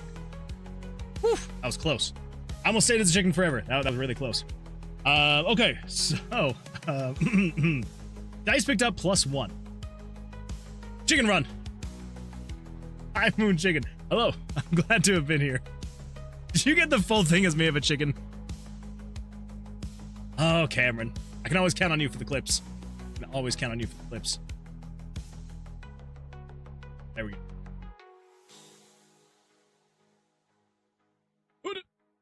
Battles. Good luck, Loki. Like Good luck. Moon Man What into a chicken. I mean, bok. It happened. It happened. The change happened. Ah, it's good times. That's good times. Anyway. Go into the Inkwell says, PSA, if you have the ability to avoid working retail, please don't work retail. It's soul destroying. True. It is absolutely true. Funny, I guess anecdote. I was gonna say funny fact. Not really a fact. Funny anecdote. So it's my wife's and my anniversary tomorrow. And but I'm potentially having to work late tomorrow, and so Cameron has spent 0 seconds watching. What? That seems very broken. Anyway, so it's our anniversary tomorrow. It's our 5-year anniversary, actually, but I'm probably having to work late tomorrow night, and so we decided yesterday to just kind of like do a celebration. So we went out to dinner, but we were a little bit early for our reservation, and so we were like, let's just go walk around the mall a little bit. So we're walking around, and my wife's like, I've got to go pick up some makeup anyway. So we go to pick up some makeup, and like during this whole thing, you know, she's talking to the lady, like getting all the makeup and stuff, and like it was towards the end. I can't even remember what she started talking about. Like the lady starts talking about. So I honestly can't remember. But anyway, so it made me bring up the fact that I used to work. Oh, that's right. She was talking about the mall. The mall, the nearest mall nearby has gone through a lot of renovations and changes over the years. And so I was pointing out, like, she was mentioning it. So I pointed out, I was like, yeah, it's kind of crazy how much it's changed in like 10 years back when I used to work at Macy's here in the mall 10 years ago. And she's like, well, you worked at Macy's here 10 years ago? And I was like, yeah, it's kind of crazy. And she's like, I worked at Macy's 10 years ago. I was like, what? Like, keep in mind, this is like a 75-year-old lady. And she's like, what, you did? I was like, yeah, I did. And she's like, so did you know this person? And like starts naming a few names, and I'm like, they don't ring a bell. She's like, well, like, when were you there? And I'm like, yeah, it was like 10 years ago, you know. So I was like, I wasn't there like when they closed it. And so then I named a few people, and she's like, yeah, I knew those people. And I was like, oh, that's crazy that we knew some people. And then she's like, oh yeah, like, you know, and I was running this counter, and I finally realized, I'm like, oh my gosh, like, I did know you back then. And so it was very, very weird to be like, huh, there's this person who I knew 10 years ago. And even though the store has shut down and it's a completely different store that has opened up in its place, she is still working in the same makeup counter at a different store 10 years later. And she said she had been there for like 15 years before. And I'm just like, wow, 25 years working the same makeup counter. Like, holy smokes. I mean, on one hand, very impressive. On the other hand, as you know, Inc., anything you can do to not work retail, do not work retail. I could not get out of there fast enough. I was literally only there for like 10 months, maybe 11. Like, it was slightly under a year, and I was like, I'm out. I gotta go. I cannot do this. Not at all. So yeah, not great stuff. But Inc., I hope you're hanging in there. Yeah, that's oof. Not fun stuff. The Inkwell not fun says, stuff. I've been here 3 years. Well, hopefully it's not another 3 years. I hope that in that time you'll be able to move on and things will start looking up and be better. Hopefully. Bless Moon Man and Moon Woman. I appreciate that. Thank you. Moonwood, is that you? Be like, oh my gosh, you watch the streams too? Small world. That's okay. I forget people I met days before. True. Well, and I forget so many people. The amount of people that I have passed by, and they've been like, oh my gosh. I feel like at this point, most of you know my real name. People will be like, oh my gosh, Kevin, what? And I'm like, I don't recognize you. But I gotta be like, hey, how's it going? Long time no see. You know. I feel like all of us kind of know that. Your name is Kevin? What? I mean, I guess for anybody who didn't know, yes, my name is Kevin. Don't I seem like a Kevin? I feel like I give off Kevin vibes. I don't know. Maybe not. Maybe I'm crazy. Kevin. Exactly. Exactly. Fun fact, my dad actually wanted to spell my name with a Y. It was going to be Kevyn. And my mom's like, absolutely not. Absolutely not. You will not spell his name with a Y. When I was younger, I was kind of sad that they didn't. Now that I'm older, I would hate correcting people all the time. Like, yeah, that's Kevin, Kevyn. People just look at me and be like, typical Utah, and I'd be like, I know. Hey, maybe I'll get a game published in the next year or two. That'd be awesome. That would be awesome, Ink. Absolutely fantastic if that happened. Kevin Moonwood McAllister. How dare you expose me on stream like that, Loki?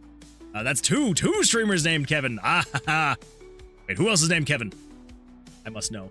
We need all Kevins to unite. Says, Mikey even. Oh, hello. Hello, Ink. Hello.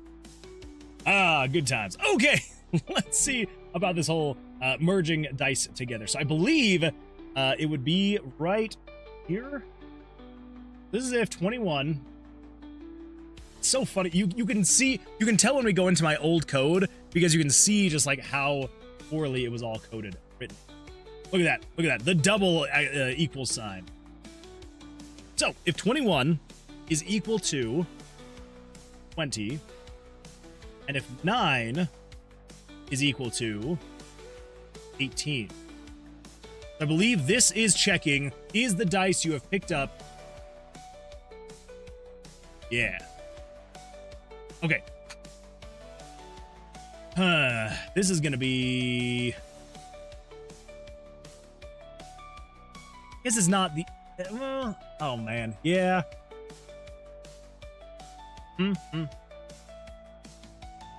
Actually, I feel like there's gonna be a better way to do this. Instead of doing dice picked up +1, so at that point we would then say...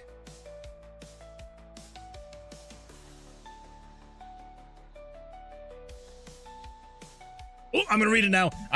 Now that you've posted that comment. So Kevin is Moonwood name. Moonchan name is Kiva. We could say that. Or we could say, what was it? Is it, Kevina? What is Kevin in Hawaiian?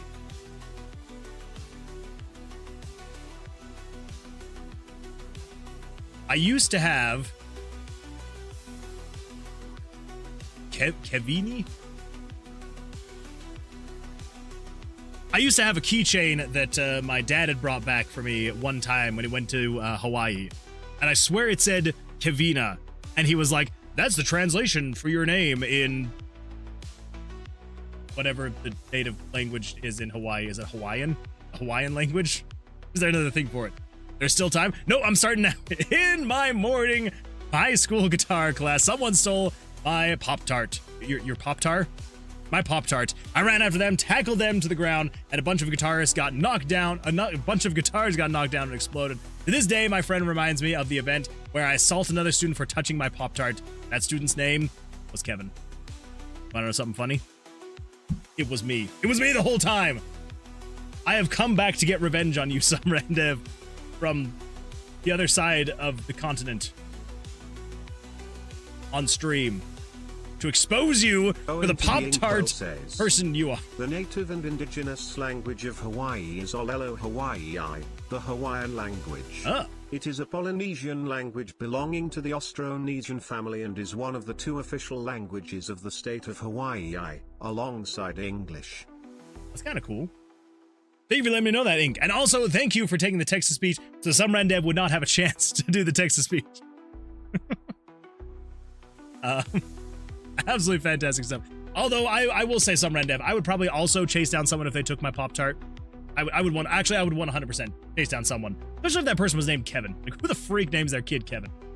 Kevins deserve to be tackled. Not me, but other Kevins. Other Kevins deserve to be tackled. Sorry, there was a hair that like went into my face. That was... Okay, so here's how I'm gonna do this. Instead of here just saying, yeah, dice picked up +1, we're gonna say, common event. There you are. And we're gonna use this one right here, number 16. Now, here's the reason why I'm using this one. And here's also just a little fun fact for anybody using RPG Maker, and if you didn't know this, if you, inside of an event, call a common event, it will not process the rest of the event until that common event ends.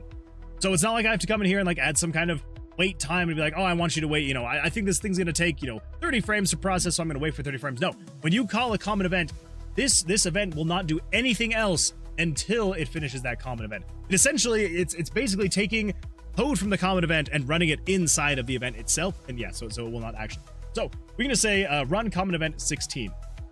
Then over here in common event 16, this is going to be I guess we could probably name it after, let's see, increase dice value. We'll just call it that. That's easy enough. There we go. So if I were to have this in here and then I call this common event, oh, excuse me, then that means that over here, essentially, there it is.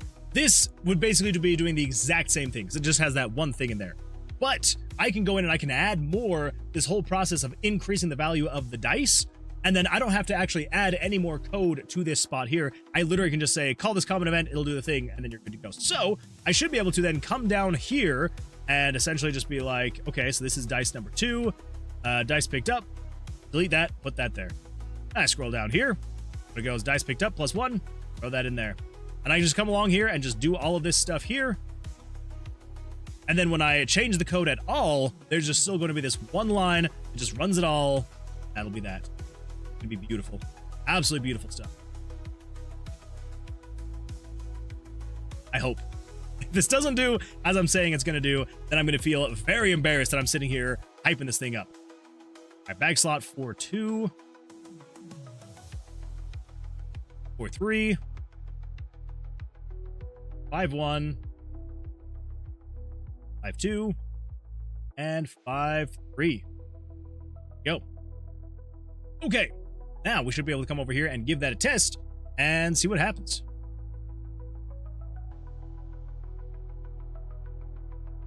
Come over here. Oh, that's right. I forgot the dungeon is currently in its oops, all monsters phase. Let's come over here and reduce all of that to just spawn items. Go, there we go.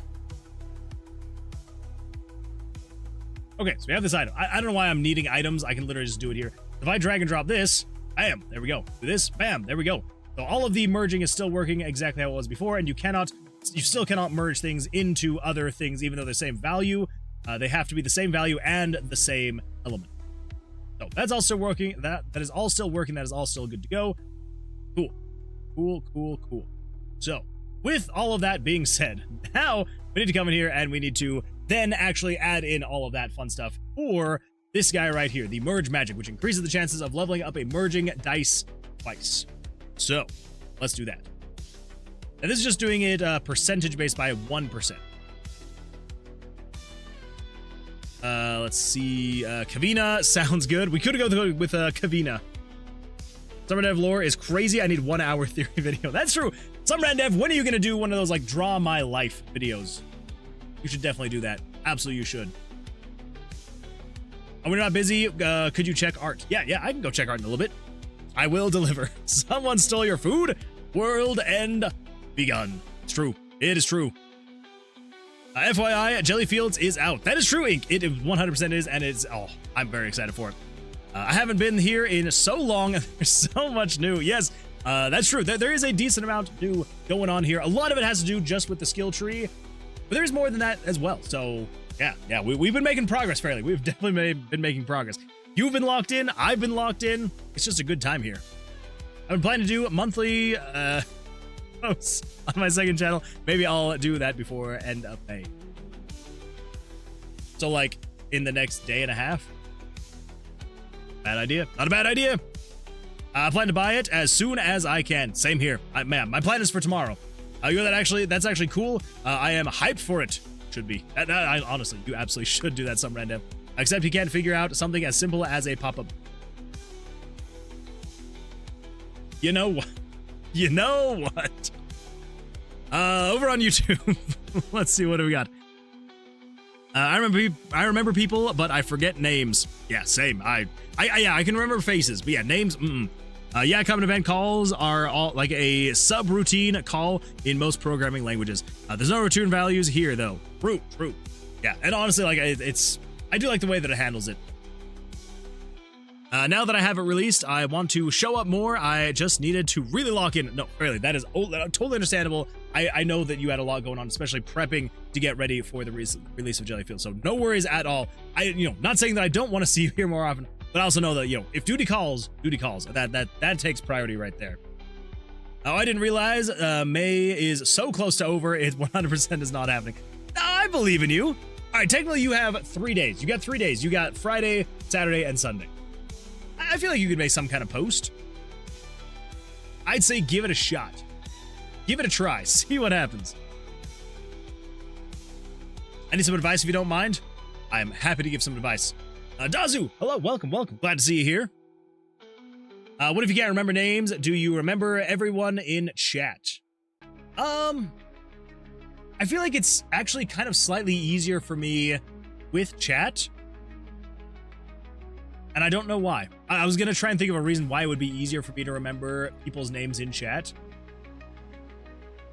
I honestly can't think of why it would be easier to remember people's names in chat. I don't know. I think it's probably because I don't have faces to correlate with your names. And so I just see the names and I can remember those, but there's no faces. So maybe it's when there's two things. If I have to remember a face and a name, I can remember one or the other, but not both. So maybe that's it. Maybe that's it. Should I stream development of my game or should I make devlogs for my YouTube or some mixture of both? That one's a hard thing to give advice on. So I would say it just kind of depends on what you have time for, and what you're feeling inspired to do. So here's the thing. If it becomes a task and not something that you're enjoying, then it's not gonna be as entertaining for people to be able to watch this. Because here's the thing, if you're just making a video to make a video and you're not wanting to, but you're like, well, I have to now, it does definitely come across through the video. And so making sure that you're actually enjoying what you're creating is very important. So I would say whatever you feel like you're going to have time for. So if you feel like you're gonna have time to be able to do the streaming and also be able to make the videos, then I would say go for both. Like there's nothing wrong with doing both, so long as you have the time and you're gonna feel like you want to do that. But if you would rather just be like, no, the work I'm doing on this, like, I don't, you're like, hey, I don't have a whole lot of extra time outside of work and streaming and then like other personal life things, then just do the live stream. Probably is not going to have as big of a reach. Like, if I'm being completely honest, like streaming game development does not have as big of a reach as one might think. I know that I thought that I would have a much larger reach, but and like, obviously, like, there's nothing wrong with not having a ton of people watching the streams. The thing is, like, you're creating a backlog of everything you have done if someone wanted to go back and look back up what you're doing. So, like, even though, like, sometimes I have tons more people watching, other times not as much, but the fact that I know that I have a backlog of everything that I've done is on YouTube, it's kind of fun. Kind of fun to be able to have that, to be able to, like, go back and look back on. So, yeah, so again, if you have the time and if you feel like you would enjoy being able to do both, then yeah, 100% do both. Because then you have like because you're gonna be able to capture more of an audience, because there are people who will not watch live streams at all. There are people who are just like, I don't want to sit and watch you for hours and hours and hours on end. There are people, those same people, who will be like, but I will sit down and I'll watch a 10-minute video about, oh, what did you do in this past week, this past month, whatever it may be.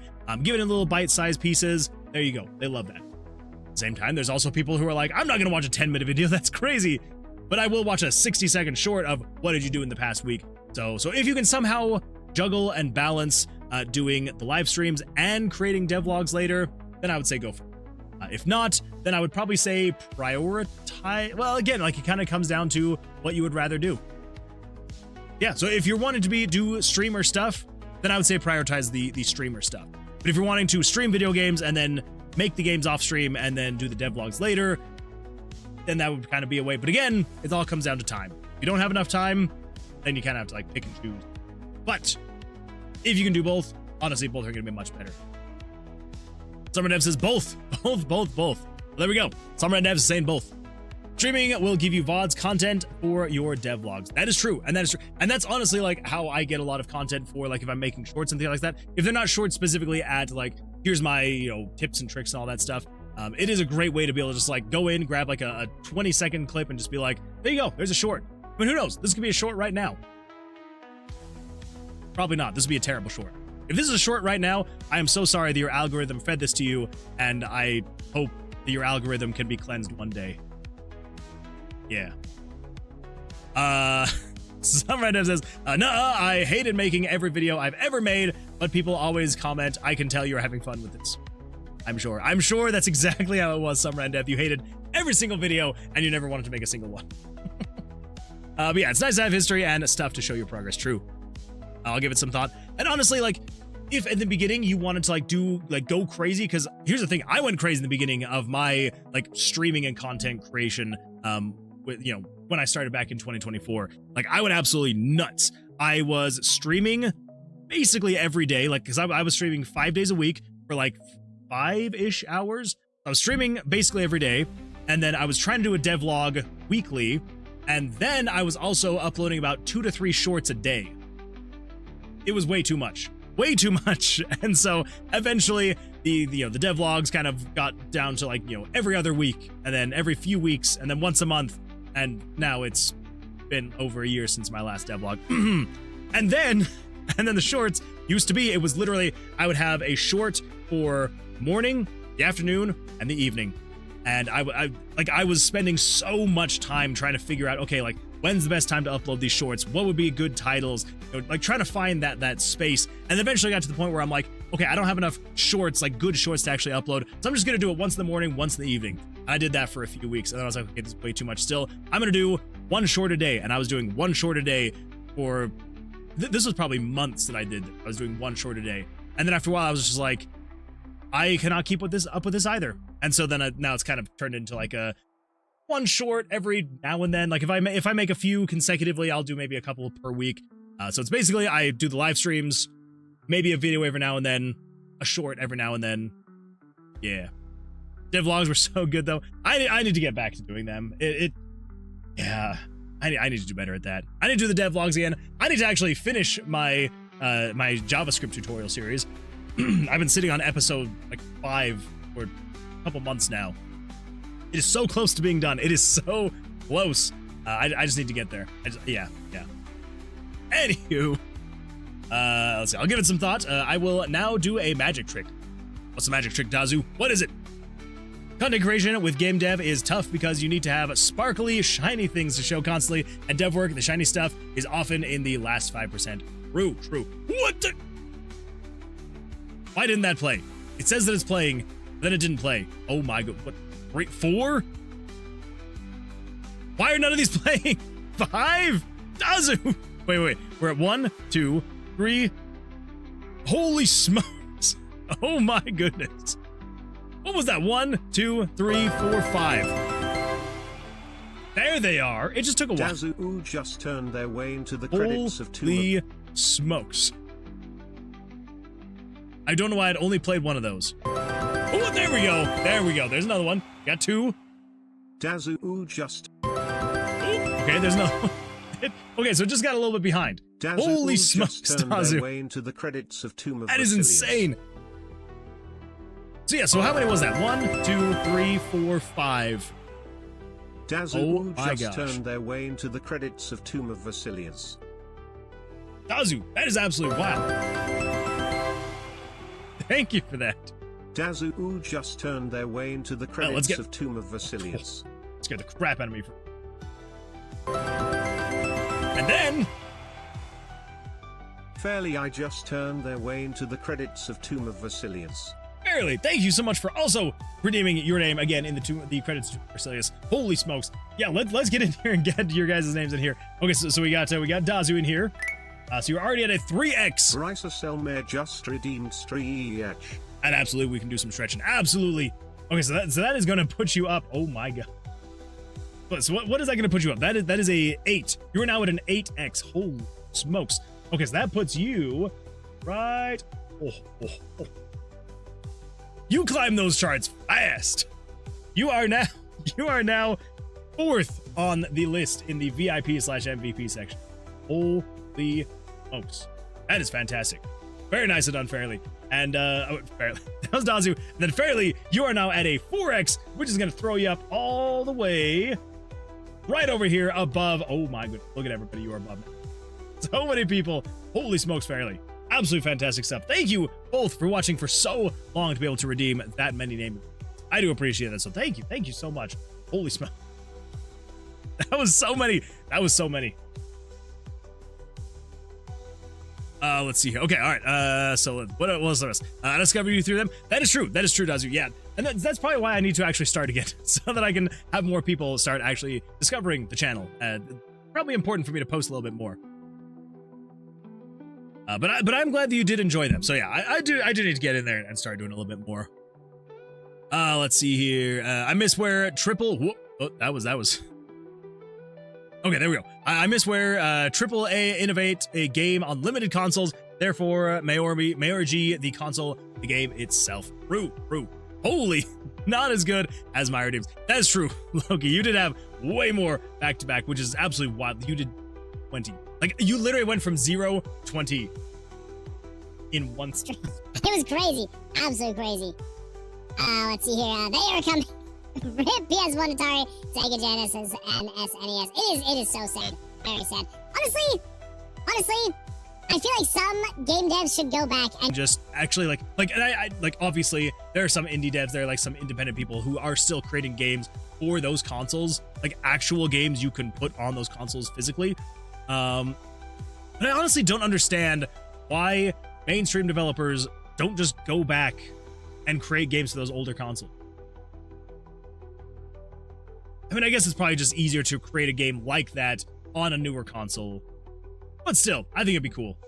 Like, how crazy would that be if Nintendo was just like, oh yeah, by the way, we're doing another production run of the Super Nintendo, and here's a new Mario game for the Super Nintendo.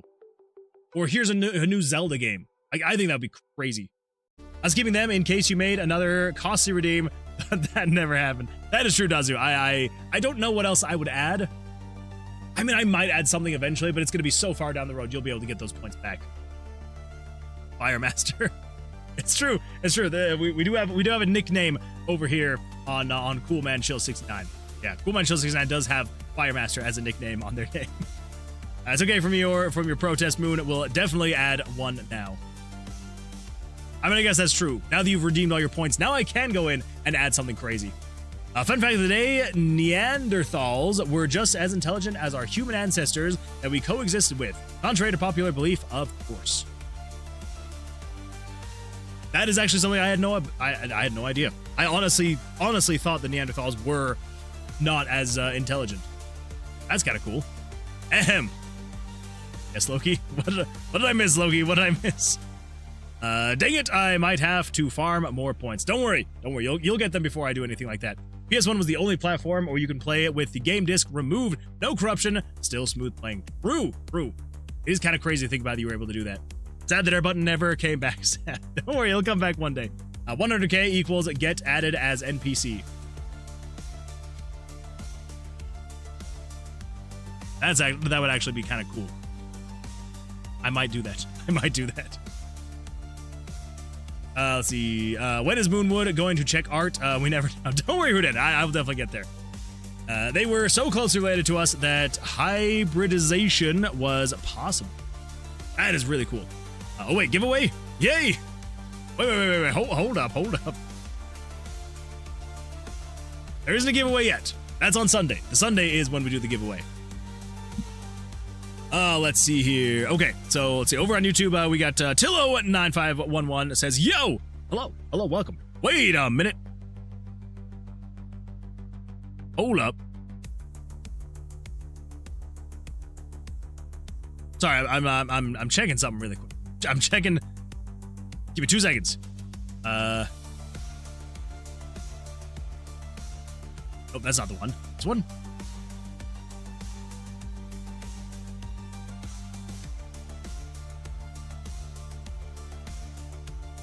That's what I thought.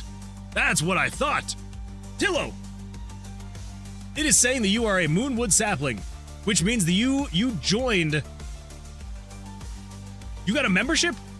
Where was the notification? Where was the anything? Oh my goodness.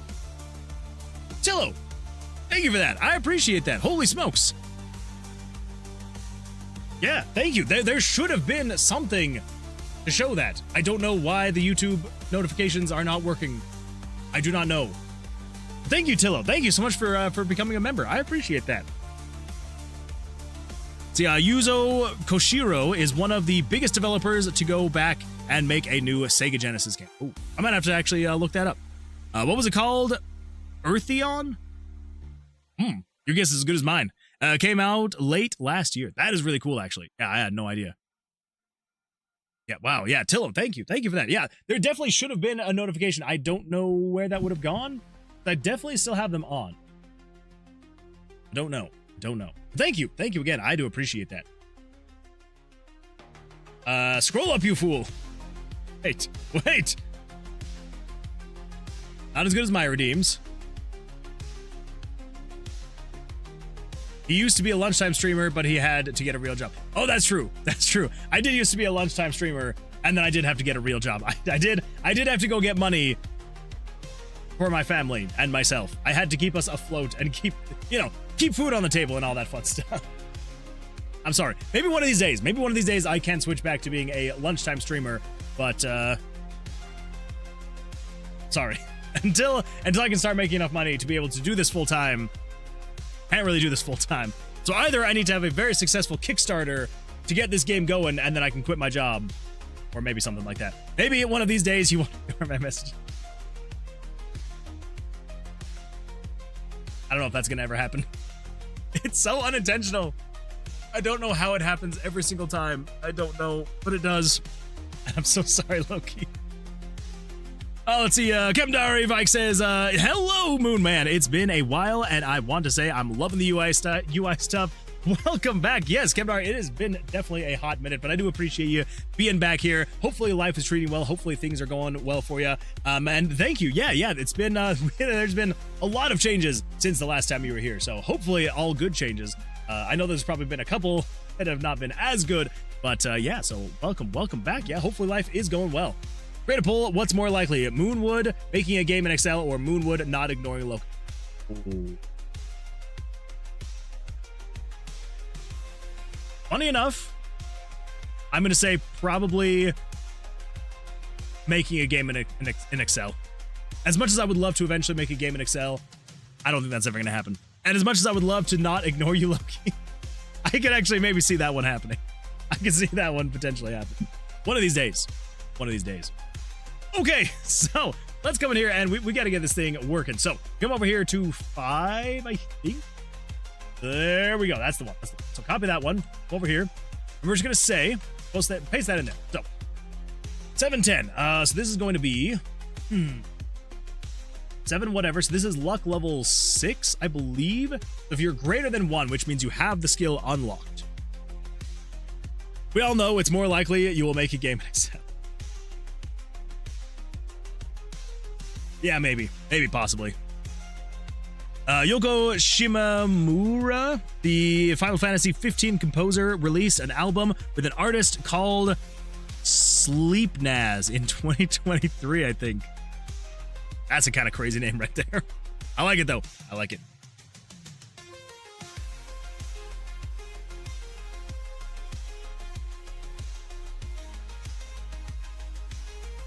I don't think I've ever actually sat and listened to the music of Final Fantasy 15 yet. I do love the Final Fantasy music. It's got to be good. Okay, so if luck skill 6 is greater than 1, this is luck skill 6. And I remember what this one was called.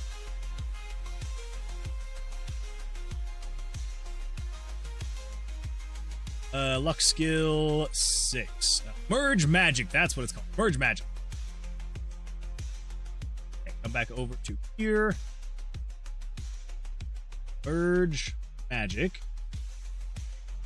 This is going to increase the chances of leveling up a merging dice twice. So when you do this one, it sets a random number between 1 and 100. I think it should be fine to still be using that variable. I think it should be all right.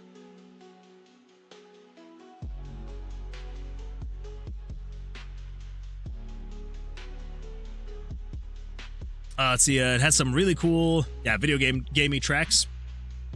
I will have to look up Sleep Naz. Yeah, I will have to look them up.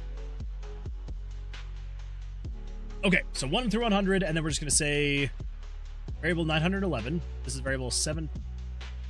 Say 728. You don't need to say times 2 though, because this is just a 1% chance, a very low percentage chance.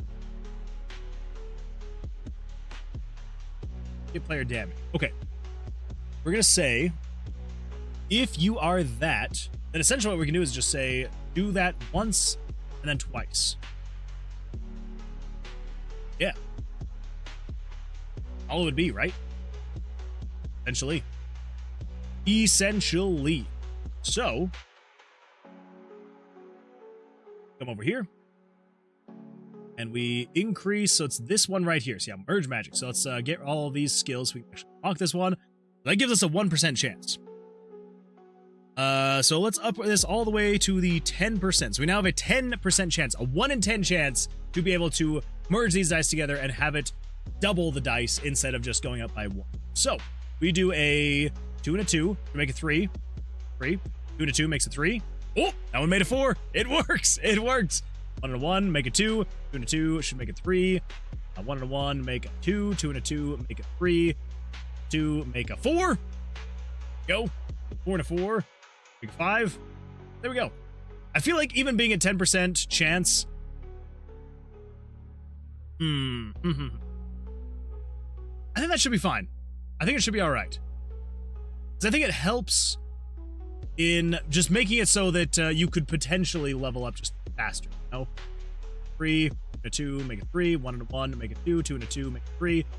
1 and a 1, make a 2. 2 and a 2, make a 3. Yeah, it's honestly like it doesn't feel like it's too OP, even when you have it fully maxed out. Just keep in mind, every time I come in here and I'm like, okay, let's do 1, 2, 3, 1, 2, 3, 4, 5. So yeah, that is 15 skill points right there. So you would have to level up 15 times to be able to level that up that many times. Not exactly the cheapest thing to do in the world. Like, you'd still have to level up a lot. So it's not like you could just come in here and just be like, oh, I'm just gonna do that beginning of the game. Like, it would take a lot of playing. You could do that. Like, if you found one skill, you're like, I'm gonna get there and I'm gonna level that up as quickly as possible. You absolutely could do that. But there are other things you're probably gonna be wanting to be able to put your perk points into. So I think we should be fine. We should be all right with that. So yeah, so 1 and 1, make a 2. 1 and 1, make a 2. 2 and a 2, make a 3. 2 and a 2, make a 3. 3 and a 3, make a 4. 2 and a 2, make a 3. 2 and a 2, make a 3. Yeah, like, that's twice now I've been able to merge all of my dice together, and it still hasn't worked. Like, we know that it works, it's just that, again, it's a 1 in 10 chance that it actually does the thing. Yeah, so I don't think it's too OP. I think we should be all right. And I know it works because we were testing it, but now that it's not working at all, I'm kind of like, is it gonna work? I'm upgrading the right one, right? Yeah, merge magic, 10%. 2 and a 2, make a 4. Okay, there we go. All right, still working. It's still working. We're good. We're good. Yeah, I think it's kind of nice. It's definitely one of those things like you're probably not going to perk into a ton, but if you do, it could just help you in progressing your skill level faster. Which again, it all comes down to playstyle, because that's the thing. That's like the one thing that I want to make sure we're doing. I want to make sure that I am accommodating as many playstyles as possible. So if you are a playstyle where you're like, I just want to be able to level up my skills as quickly as possible, then this would be something you would perk into. Maybe we'll also get some kind of actual perk card. So it's not a skill, but an actual perk card where that will also increase your chances. So maybe. Let's see here. Will you hop on a Godot after this game is done? Potentially. I have had a lot of people tell me that I should switch over to Godot after this game. So we'll see. We'll see. I may make my next game in RPG Maker MZ, and then after that switch over to Godot. Maybe.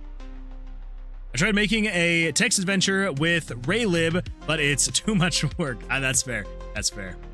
Got a sleep night, guys. Well, thank you so much for being here. I appreciate the membership as well. I don't know why the YouTube notification didn't go off, but I do appreciate it. So thank you. Thank you so much for that. And I hope you have an absolutely fantastic rest of your evening. Ink says, I'm gonna go shower. Good luck, Ink. Good luck. I hope that your shower goes well. I hope the water is warm and the suds are suddy. Yeah. That's how you wish someone a good shower, right? Let's see here. Making one of Google Sheets. I've made a few Excel and LibreOffice Calc. I haven't checked in a while. What happened while I was gone? Quasi, welcome back. Yeah, it has been a hot minute. I'm trying to think of what we would have been working on the last time we were here, but as of recently, you know, the past couple weeks, it has been specific to the skill tree. So I know that a while ago, I know that the skill tree has been in here for a while, like probably 5 months or so, and I know that I got technically all of it working in terms of like visual, but then the actual functionality of it we're actually getting worked. So as of right now, the vitality part of the skill tree, dexterity, and warding is all 100% done. All of these skills you can upgrade, and they will actually do things. They will actually heal you. They will actually make your healing items more effective and things like that. But we are currently working on the luck side of the skill tree. So we have, as of right now, I believe all 6 of these skills completely working.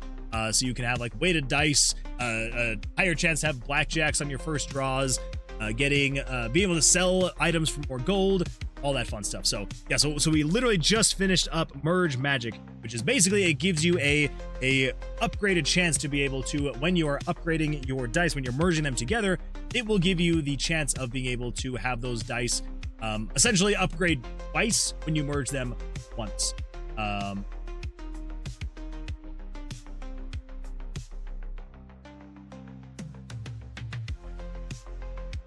Sorry, I was like trying to think of like for some reason, like my brain started thinking about a potential issue here, but I think we're good. I think we're fine.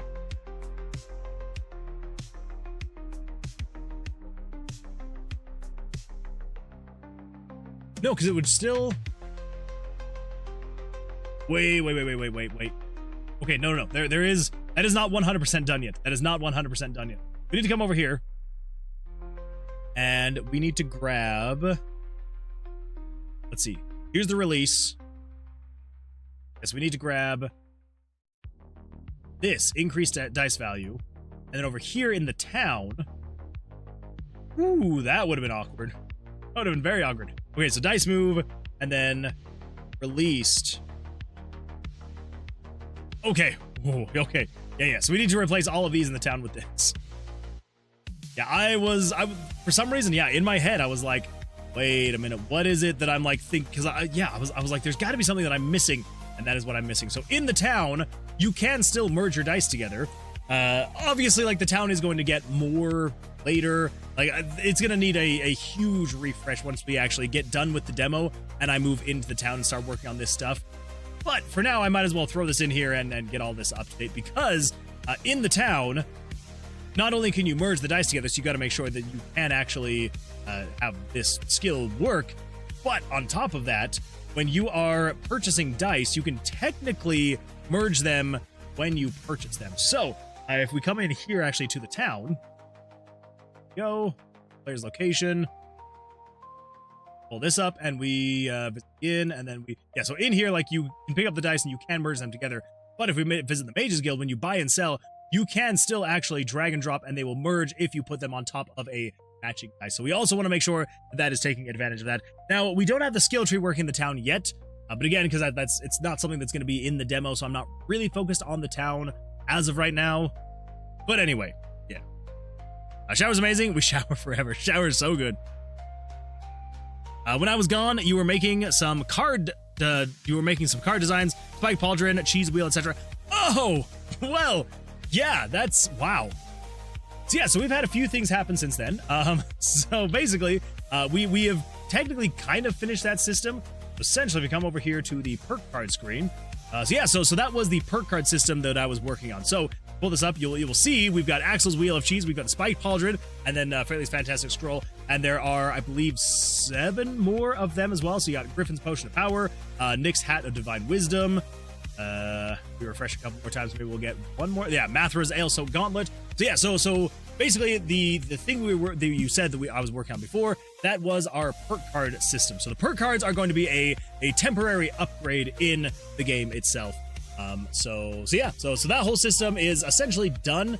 The only thing is I want to pad it out more. So I do want to have eventually like 50 plus perk cards that are going to be in the game. As of right now, again, like I said, we only have 6 or 7. I didn't want to say it, but I was like, I have to now. Perk card. Okay, so I have more. I just haven't added them yet. So we've got the Fairly's Fantastic Scroll, Griffin's Potion of Power, Nick's Hat of Divine Wisdom, Axel's Wheel of Cheese, Mathra's Ale-Soaked Gauntlet, Spiked Pauldron, and then we haven't added the Coin of Axiomyth yet.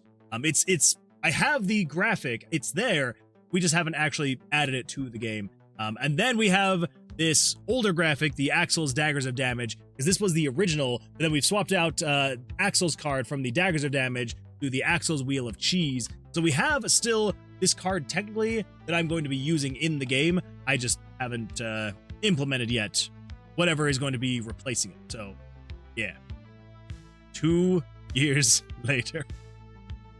I know, I'm so sorry. But look, it's the Coin of Axiomyth. So I have the graphic in the game. I just haven't added the actual perk itself. But don't worry, Axiomyth, don't worry. It's gonna get there. As you can see, with the graphic here ready to go, it's just a matter of actually putting it in the game. Look at that, I even have the icon here ready to go. Perfecto. Yeah, so don't worry, it is going to be in there. Speaking of which, actually, why is it not in the game? That's the real question. 1, card 2, card 3.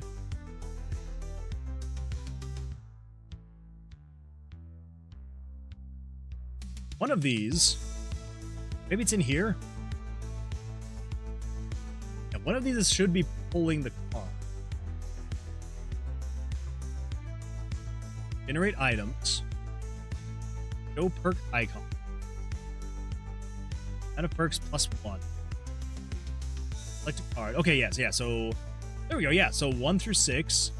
We currently have 7. We should just be able to say 1 through 7, 1 through 7, 1 through 7. Then somewhere in here, there's a thing. A marvelous thing. Is it perk tooltips? Yes.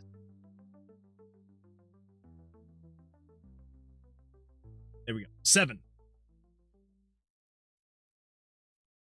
This is going to be Axiomyth's coin or Coin of Axiomyth. Coin of Axiomyth. Now I don't remember if we had Axiomyth coin. Heads doubles your blackjack, tails zeroes out your blackjack. That's right, that's what that was going to be. So that's why I hadn't added it yet. It's because it's a lot of functionality that I was like, we're going to get there. Yeah, so Coin of Axiomyth. I'm just going to say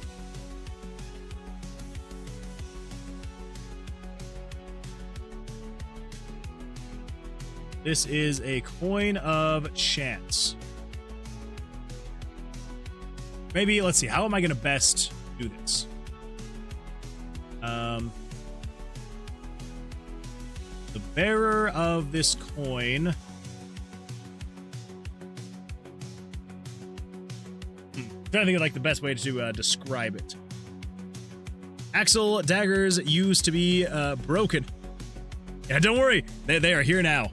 The Axiomyth coin is the stuff of legend. It really is. It really is the stuff of legend. The bearer of this coin is a risk taker.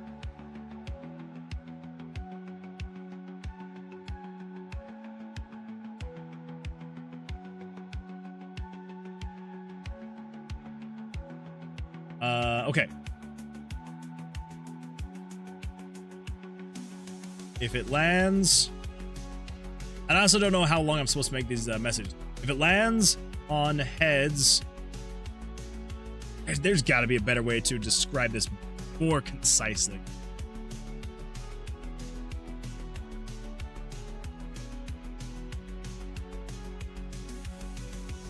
We'll just say heads does. Oh, maybe I can't have such a long intro.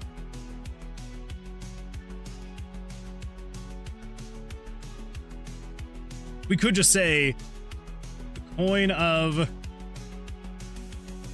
Axiomyth is the stuff of legend.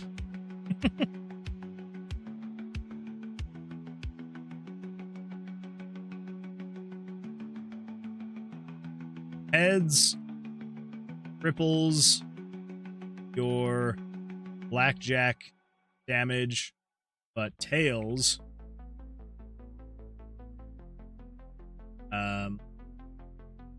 zeros it out. Zeros? Zeros? Zero. Is it Z-E-R-O-E-S or Z-E-R-O-S?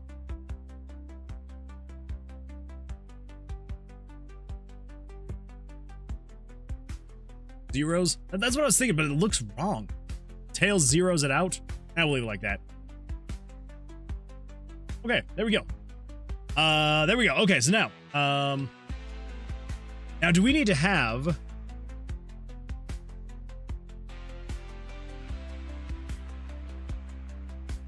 back? Welcome back, Ink. Welcome back. WB. The Axiomyth coin is nice and all, but can I finally say yes to guac if I have it? I would say so. I would say so. I'm going to be lurking for the rest of the stream, I think. No worries, Ink. No worries. I do appreciate the lurks. Thank you. So I guess we would say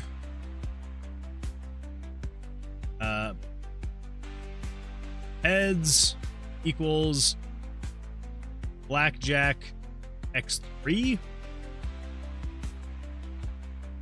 Maybe? I don't know. Tails equals blackjack x0. I'll probably go in and redo that later. But that'll get at least the general idea of the coin of Axiomyth. So if we then come in here, we should be able to, at some point, maybe... Hey, look at that! Coin of Axiomyth! Coin of Axiomyth is the stuff of legend. Heads triples your blackjack damage, but tails zeros it out. Heads equals blackjack x3, tails equals blackjack x0. It'll be gone. It'll be gone. Oh, the dance is spoiled. Well, there we go. Yeah, happy days. So it's now technically in the game, and if I go like this, look at that. We got the coin of Axiomyth right there. It doesn't do anything yet, but it's in the game. It's in the game. Because, yeah, this one's going to take a little bit more time, because I need to make the whole animation. Let's also do this. How am I actually checking to see what card you have? Card 1, card 2, card 3. Okay, but how am I actually getting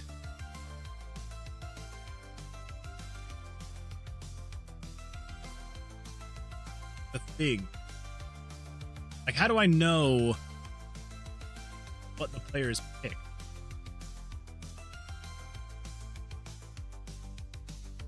Apply perk card stat.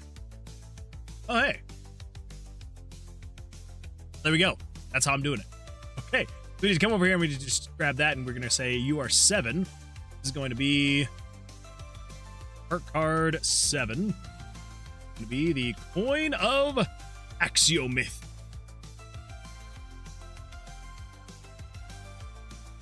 So, instead of changing variables, though, I think what we're going to do is we're going to say control switches turn on coin of Axiomyth. Yep. So now there is a switch that we can turn on called the coin of Axiomyth. So when you have this in your possession, when you attack with the blackjack, we would then just need to actually just check and see, hey, do you have the coin of Axiomyth? If you do, then we do the whole coin flip thing. Yeah. So at that point, then it would just be a matter of I'll need to make the graphic to actually flip the coin. And we can reuse probably quite a bit of the logic for the dice rolling mechanic. Yeah, there we go. Happy days. Happy days. Okay, let's see here. Do you like how quickly I just kind of turned that around? Again, it's not doing anything, but, you know, happy days? It is happy days. It is happy days, Hootie Hend. Speaking of Hootie Hend, let's come over here and let's go take a look over in art. Oh, we got a new guy. And I made another one. Ooh, beautiful, beautiful. Love the hat. Do love the blinking, too. The blinking is a nice touch.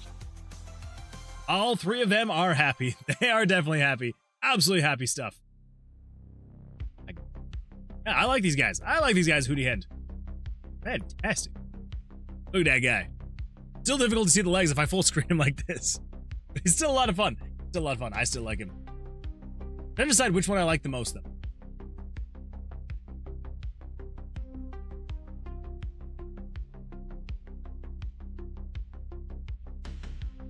I guess I like the green one the most. Just a happy guy. Happy guy. I love the shade of green, though, that he is. I think that's what I like the most about him. I like the shade. Well, if you put the GIF on a background, you can see the legs better. No, it's true. It's true. And like I can see them here. And I know that you could put something behind him, they'd be fine. I'm just being a weirdo. That's all. Okay. Let's see here. Go. What was I doing? That's the real question. What was I doing? Oh yeah, merge magic. That one's good to go. Merge magic is good to go. So hand of chance. The last skill on the skill tree. Holy smokes. As long as I don't change the skill tree. Which I have promised to not do. I've promised to not change the skill tree at all. So don't worry. Don't worry. I'm not going to change the skill tree. We're going to be fine. It's going to be all right. I swear I'm not going to touch it. Now you need a fun guy. It's true, you do need a fun guy. Hand of chance. Reduce the chances of drawing a card that would result in a bust. Ooh, this one's gonna be tricky.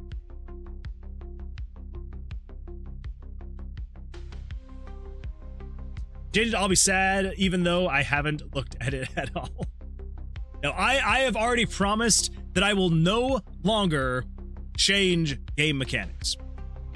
Like, the only time that I will change a game mechanic is if I am going along, getting the game done, and something comes up that I'm just like, it is either game breaking that I cannot fix, or it just doesn't make sense to have. Like, for a second, I thought I was going to have to change some things with the Midas Touch and Fortune's Favor. For some reason, I thought both of these were increasing the amount of gold you were finding. And I was like, oh my gosh, how have I done this? I need to go back and redo at least one of these guys. And I realized Midas Touch is making it so you find more gold, but then Fortune's Favor makes it so you actually search for gold. And so this is just giving you a chance to find gold, whereas this is increasing the amount of gold you find if you take that chance and if you actually get the gold. So unless it's actually something that is like, okay, this is game breaking or whatever it may be, I've promised that I'm not going to touch anything else once I get it created. And then maybe in the full version, full release of the game, then maybe I will change it, you know, if I need to. If I get player feedback, if someone, you know, if I get enough people being like, hey, you know, this skill Lucky Penny is just stupid. I hate it. Why is this in the game? It's a waste. Then maybe I'll go back in and be like, all right, well, what I'm going to replace this with, I'll replace it with this other skill. So, okay. Hand of Chance reduces the chance of drawing a card that would result in a bust. This one, This one's gonna be tricky.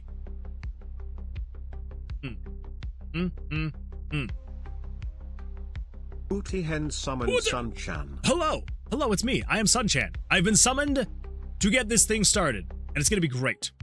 What about the 182 cats? I don't see them on the skill tree. They are not gonna be on the skill tree, but they are going to be in the game. I promise you, they are definitely on the roadmap to get in here. If I come over here and I do find 180, I think it's 183 now, actually.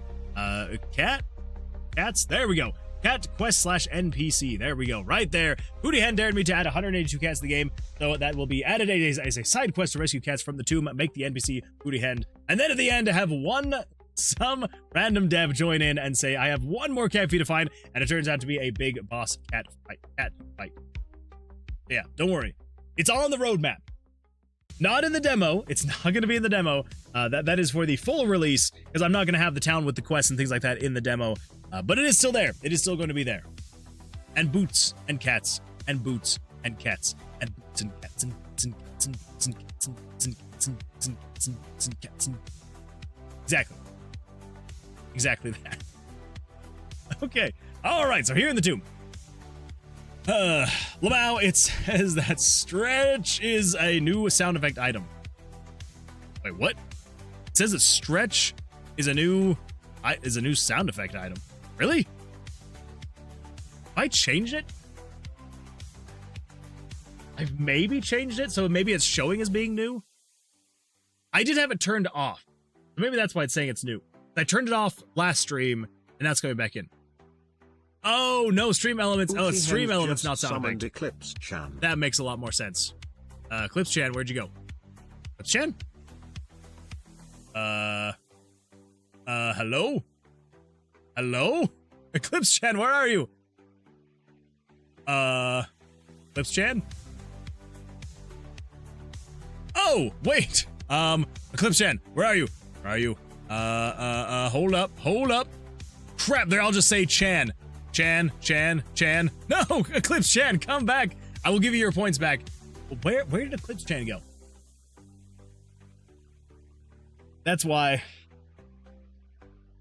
I had it still pointing to PNG Tuber Plus that I had named Goth-chan. We have since renamed Goth-chan officially from Goth-chan to Eclipse-chan. And so I renamed the program Eclipse-chan. But then I forgot to actually change in OBS that it's pointing to the program Eclipse-chan, not Goth-chan. That is my bad. Okay, hold up. Let me come in here. We're going to review requests. Hey, look at that. There's Moonchan. Moonchan is working just fine. Moonchan is working absolutely fantastically. Okay, so Eclipse-chan, reject. You're gonna get your points back. Don't worry about that. And then I will complete all. There we go. Okay. All right, we're good to go. We're good to go there.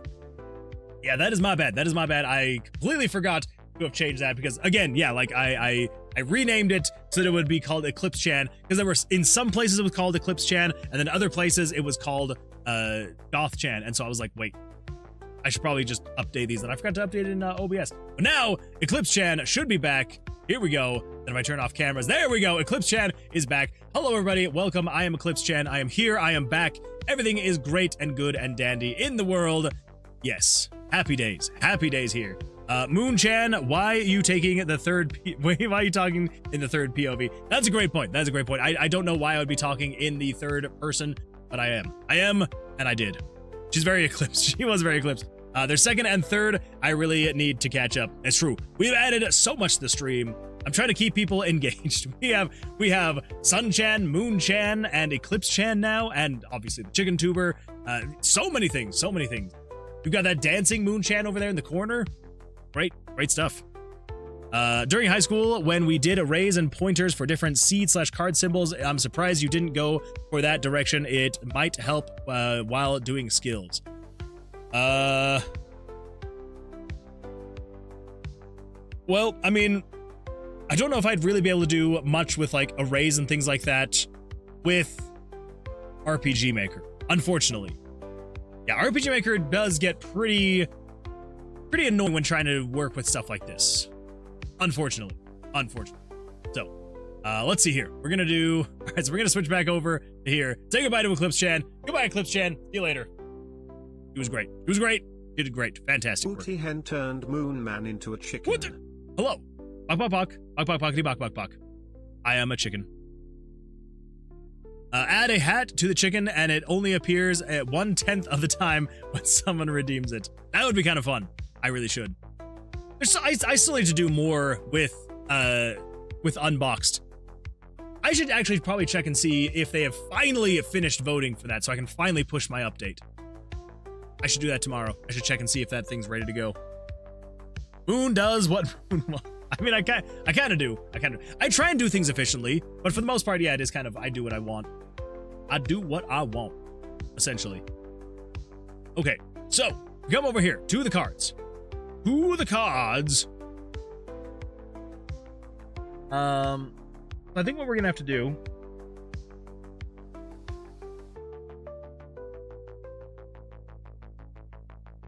is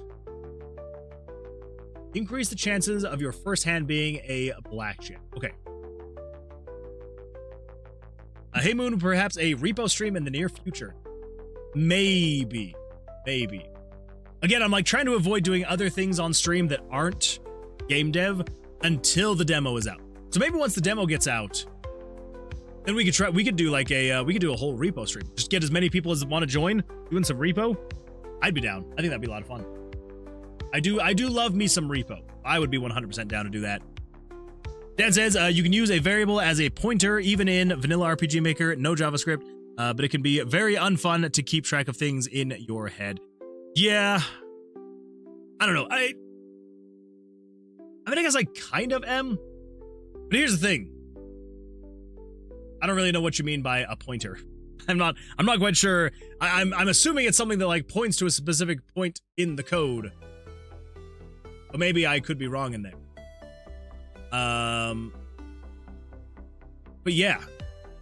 If that's the case, I mean, I do kind of do that with variables.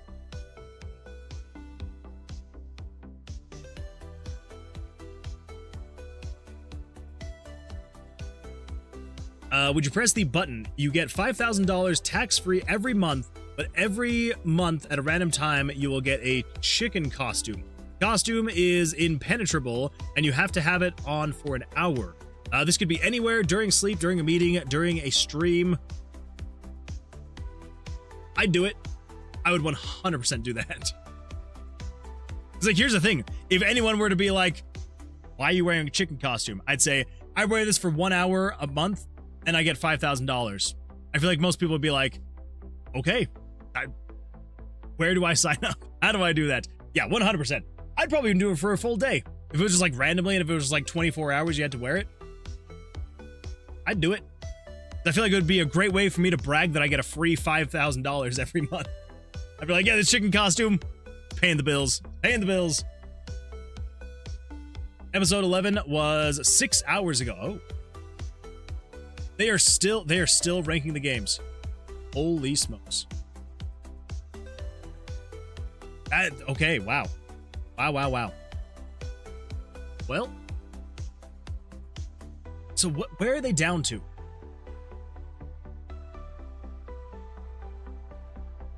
They're getting close. They're getting very close.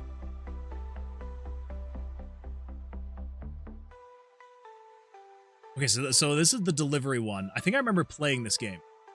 I'm looking at this off stream because I don't know how copyright strikey hungry he is. So I'm just being careful here. Okay, so yeah, so this one was called, as soon as it finally buffers. You can do it, YouTube. I believe in you.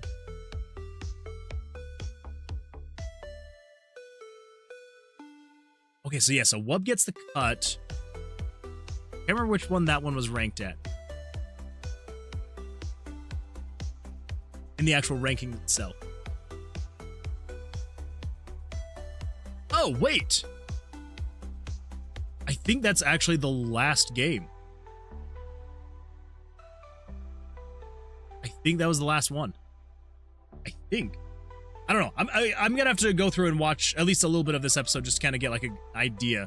but I'm like 99% sure that Wub Gets the Cut was second place. And then the Tater Tot the Little Wizard's Endless Beach Adventure, I'm pretty sure was number 1 in the ranking. So yeah, so I think they finally have played all of them at the end of this. I like how I point as I'm looking at this off screen.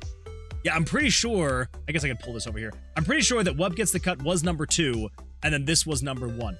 I do remember that actually because I ranted about it on stream, because this one right here, which is technically ranked number 1, like it has the highest ranking of it all. Blech. Got a hair in my mouth, sorry. Yes, I remember, I ranted about it because this one right here only had like, I think it was like 11 rankings, but it was rated like it was like a 4.6 star game. And then Wub Gets the Cut had like 50 or 60 votes, and it had like a 4.5. But this game technically beat out Wub Gets the Cut because it technically had a higher star rating, even though it only had like not even a dozen reviews. And I remember just like going on about it for a while because I was just like, why would a game that got like 5 times the amount of reviews and only 0.1 star less not be above a game that got 1/5 of the reviews but a 0.1 star higher rating? So I don't know. But anyway, yeah, so I'm pretty sure they've played the last game, so I'm gonna have to check up on that and make sure, because yeah, that would be great if they're finally almost done ranking the games, so that I can know when I can finally push my update, whether my game is going to be in the top 50 or not. If it's top 50, that means it gets to be put into like the whole Steam playable thing. I don't know if it's going to be. Like, honestly, seeing some of the games that have been played, I'm kind of thinking not. But the fact that it got top 100, I'm still happy with that. So, yeah, we'll see what happens. We'll see what happens. But I do appreciate you posting that link, Loki. Hey, Summer Dev, will you ever do a repo stream? So I basically got $5,000 for free. Basically, nope, Lamau, I strictly only stream game dev, but I'll join Moonwood. So there we go. There we go. Yeah, and you don't have to necessarily stream that, some random dev, but you are definitely invited to the repo gameplay. Yeah, I do it 24/7 and get 24x 5,000 a month. Yeah, 100%. I press the button 24 times, so I wear it for a whole day. Yeah, 100% I would do that. I love Wub Gets the Cut. I wish I made it. It was a very good game. Consider this a troll game and no one rates it except a bot that does 5 stars. Is that person statistically number 1? Funny, that is exactly what we had talked about when I went on the rant like a couple weeks ago. Yeah, basically, so last 5 is Tuesday. Okay, gotcha. Thank you, Loki, for looking into that. I do appreciate that. Yeah, because I was going to have to look into that tomorrow myself. But yeah, so basically, and that was kind of like what we went on, was basically you could make a game, make it like, I mean, like, there wouldn't really be a way to control this, but if you made a game that just so happened to get so unlucky that it got 0 reviews, it's like, yeah, literally all you would have to do is, with a lot of game jams too, you can create 2, like you can upload 2 entries, or sometimes some allow even more. But yeah, so you would just have to join a game jam that would allow you to upload more than 1, or get someone else involved, just create another account or something like that. And then all you would have to do is have the game there, be lucky enough to have no one else post any rankings on the game, and then have your alternate account go in and at the very last second give a 5-star review to your one game. Because then technically your game would have a perfect 5 out of 5. It would only have 1 vote, but according to the sorting that Itch does, you would technically have a perfect 5 out of 5 game. So yeah, I don't know. Very bizarre stuff though. In the early days, it was considered an advanced user technique. Oh, well. Yeah, I don't know. I don't know if I'm necessarily doing anything like that. Maybe I am. Okay, so basically, how are we gonna do this though? So the way that we do this is this guy right here. This is what's actually determining which cards are going to be drawn. So this is probably where we're gonna need to actually take care of it. Squad says, I wish I could join Repo. You could, Squad. You absolutely could. Honestly, there's a couple mods that I love to play with Repo that I would probably use if we did this. So there's a mod you can use to increase the player count. So we would probably do that to have as many people join as possible. And then there's also one where it essentially, when you die, you just get to restart the level. So instead of dying and having to go all the way back to the first level and losing all your stuff, all your progress, when you die, it just takes you back to the start of the level. You keep all your items, you keep your progress, you keep all of that stuff. So those are probably the two mods that I would say that I would probably make sure are installed before I then invited people. Because then we could have people, we could have more people join, and then, if we just got unlucky and died, then we could just keep our progress and keep going until our to our heart's content, essentially. That sounds cool and fun. Yeah, I'm down. I am 100% down. And, yeah. I think this would be a blast. Maybe we'll do like an end of summer repo game where just anybody who wants to join can join. I mean, it'll be like, the first however many people can join will join, but I think it'd be fun. I think it'd be an absolute blast. Let's do it. Let's do it. Okay, so so this determines what card is going to be drawn. So then after this is the whole, blackjack thing, whatever. Let's see, if Black Mage Jack is on, do this whole thing. And then I believe this is where it then jumps into the actual drawing of the card. Yes. Let's just add a comment. Actual visual drawing of the cards. There we go. Okay, so so basically from here to here, all of this highlighted, this is what is luck skill number 3, which is essentially giving you a higher chance to have your first hand be a blackjack. So before that, which is this guy right here, this is going to be what actually determines what card you are drawing. So, I think what we're going to say is we need to essentially have... Come over here. I know that we have this over in the, what was it, show chests? When was it? 16? Yes. There we go. Okay. So let's say H2.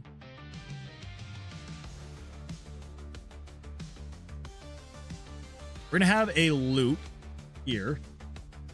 Maybe we don't have a loop. We don't need a loop. No. We'll just throw this in here. We're gonna say if the luck skill, so 728, so 729, if luck skill 7 is greater than or equal to 1, you've actually, perked into it. I say you are number 7, and this one is going to be called, I cannot remember what you're called. What are you called? Number 7. You are Hand of Chance. Okay.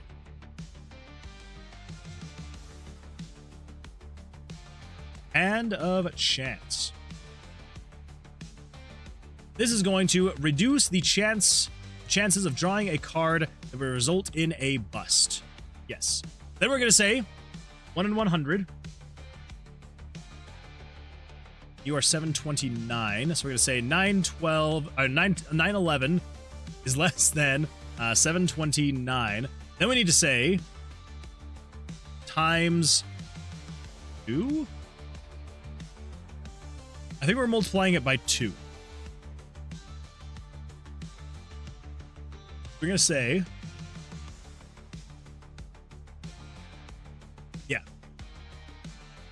less likely to bust, 0%, all the way up to, all the way up to a 30% chance. We might increase that a little bit more later, but for now, I think we're keeping it at 2%. I think that'd be good. That should be all right. Okay, so you set a random number between 1 and 100, and you're just going to say if that random number is less than this variable times 2. Every time you upgrade it, you're going to say 0, 2, 4, 6, 8, 10, 12, all the way up to a 30% chance. So if it picks the random number less than 30, if it's fully maxed out, then here's what we need to do. This is where we actually need to check and see what card we've actually drawn. So we would say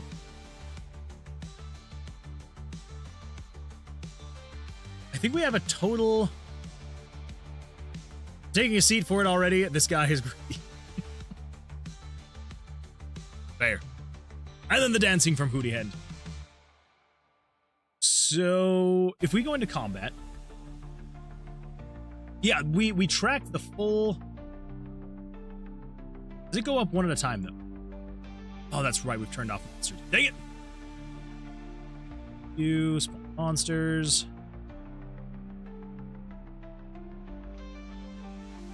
Okay. So it does add it up one at a time. Cool. That is good to know. Holy smokes. The emotes. A lot of emotes.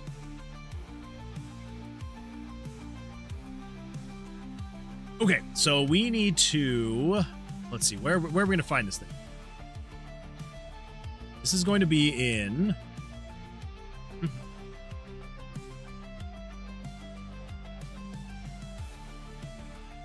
What is this going to be?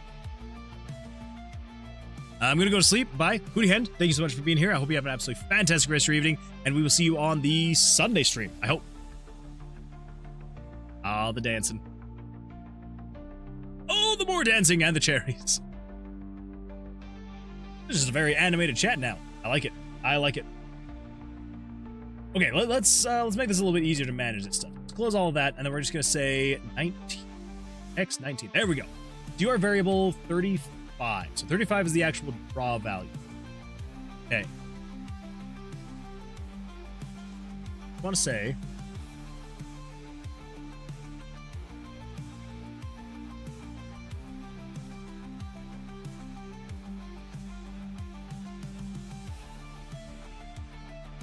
additional branch. Variable 35. Card total value.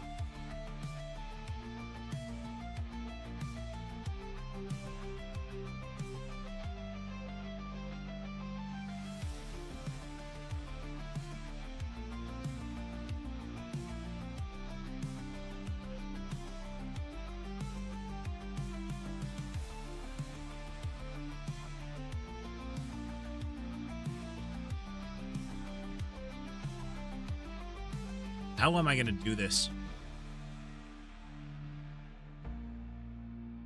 Card total value, that is going to store the card, the value of your hand. Let me have it be when you draw another card.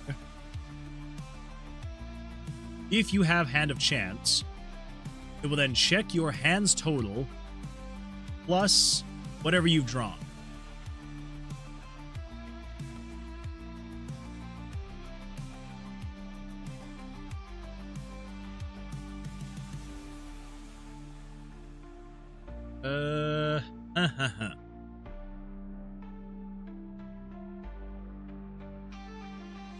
I guess we would say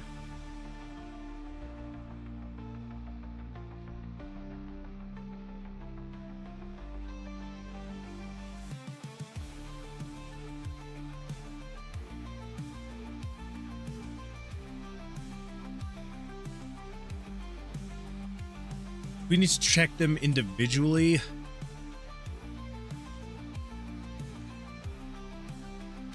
The thing is that if it's a king, queen, or a jack, those are they're gonna have an ID of 11, 12, or 13. Yeah.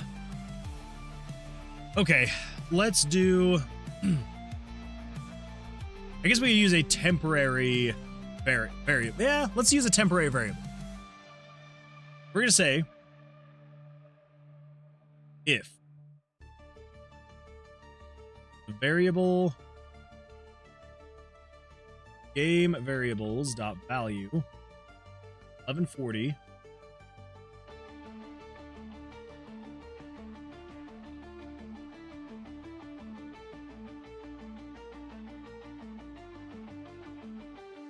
then you also have to consider it. You have to take into consideration. Yeah, okay.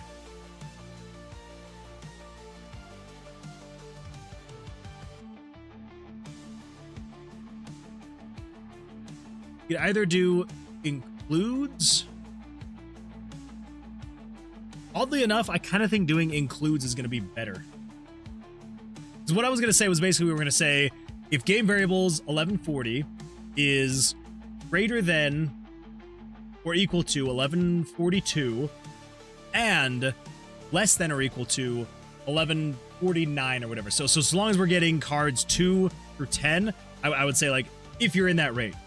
And then we then need to say, or if 1140 is greater than 1151 and less than 1159, and we basically have to do that 4 times for each 4 elements.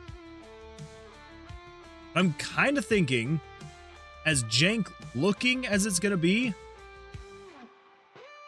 I kind of think it might actually be easier.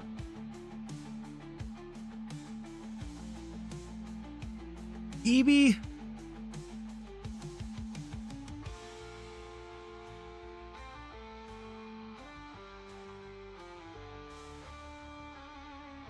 I'm trying to think of what it's actually going to be.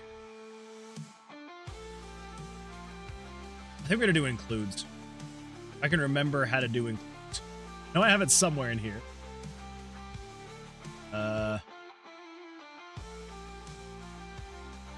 Like 99% sure I have it in here. Think it through. Oh, don't worry. I'm thinking it through. And I think this is probably going to be the better way to do it. I think. Ugh, I don't know. Again, this is probably going to look... It's probably going to look the most janky. There we go. Freaking... I knew I had it somewhere. Yeah, so basically... Again, it's going to be kind of janky looking, but we're going to say... 1140. Variable 1140. The 1140 includes...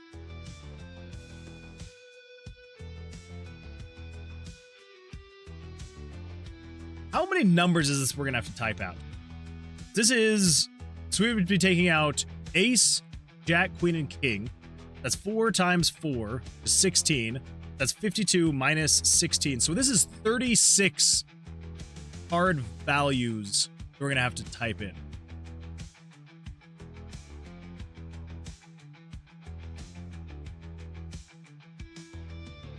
You know what? I'm sticking with it. 1142, 1143, 1144, 45, 6, 7, 1148, 1149. I know what some of you are probably thinking. You're like, why the freak are you typing all of this in? Because this is a 2, 3, 4, 5, 6, 7, 8, 9. And then we also need, 1150. So that's a 10. Then we have to jump over jack, queen, king, and then ace. That is, so 1150 is 10. 1151 is jack. 1152 is queen. 1153 is king. 1154 is ace. 1155 is 2. Yeah. That's 2, 3, 4, 5, 6, 7, 8, 9, 10. Yeah. How janky is this gonna look? That is 2 elements. So we're gonna be doubling this length of includes.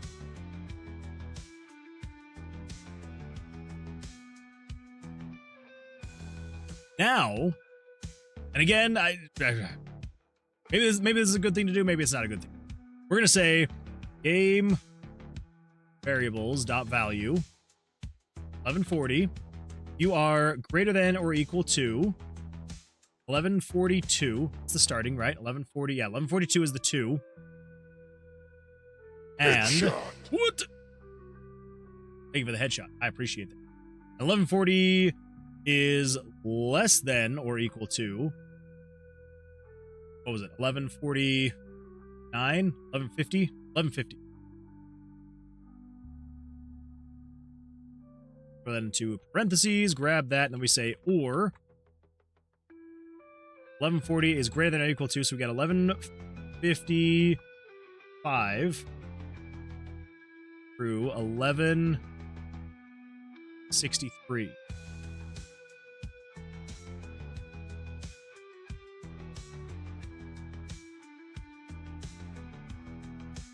as janky as it looks, it's less code.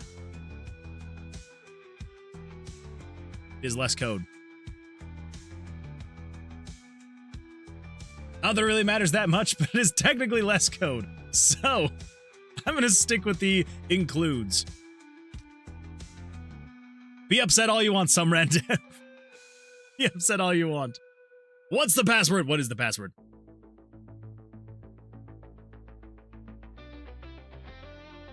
This is a minimalistic puzzle game where you decode 4-digit passwords, featuring over 100 puzzles. Huh. The solution to this puzzle is being auctioned, highest bid. And very soon you'll ask yourself, what's the password? Kind of interesting looking. Huh. Why mixed? 100% in 1.5 hours. Game has nice puzzles. Good, looks good, looks good.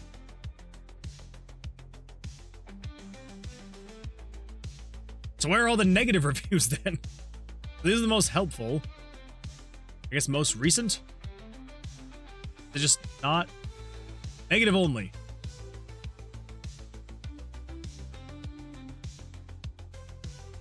So just because it's all languages? Ah, there we go. Okay. So it's, what is that? Is that Korean? That looks Korean to me. Huh. So the Koreans are not happy with this game, but everybody in English is happy with this game. All right. Interesting. Very, very interesting. Well, kind of fun. Kind of fun looking. Interesting looking puzzle game. Indeed. Okay, well then. Yeah. Let's keep going. So, 1163 would be a 10. So, 1164, 65, 66. Wait. 1163. 64, 65, 66, 67. 1168. That would be a 2. 3. 4. 5. 6. 7. 8. 9.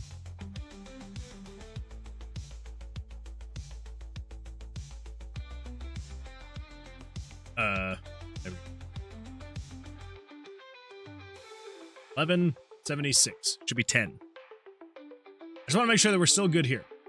Got 1, 2, 3, or 2, 3, 4, 5, 6, 7, 8, 9, 10. 2, 3, 4, 5, 6, 7, 8, 9, 10. 2, 3, 4, 5, 6, 7, 8, 9, 10.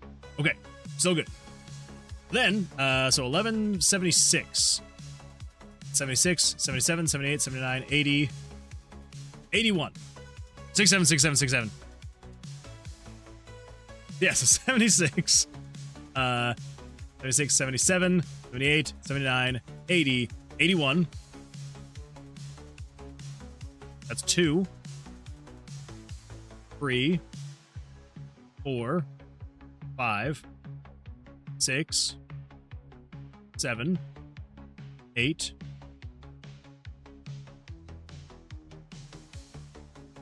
9. 10. Right? 1176. Got 1, 2, or 2, 3, 4, 5, 6, 7, 8, 9, 10. Okay.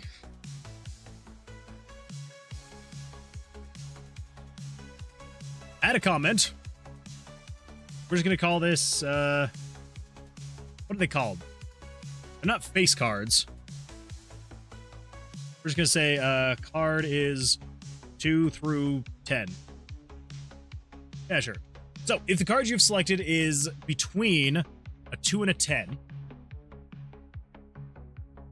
5 or 6, 7, 6, 7. I love the Roman numerals you've put in there. Makes it so much more classy, not gonna lie. Okay, this is if you are a 2 through 10 card. This one should be easy. Then we'll just say, what will we say? How does it show the card?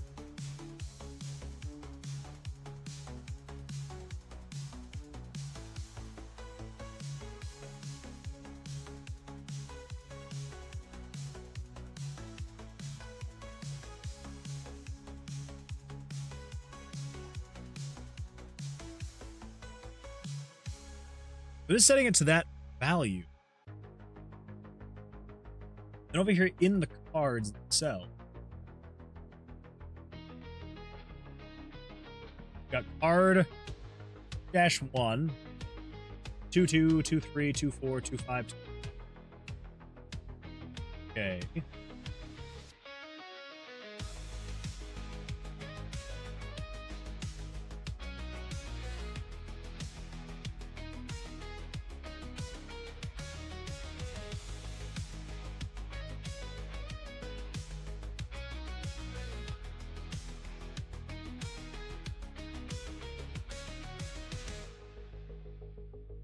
Next up, you're an ace. Double drawing, double draw.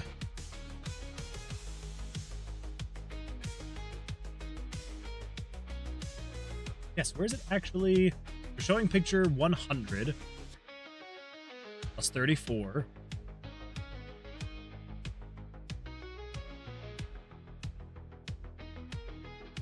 Variable 1140.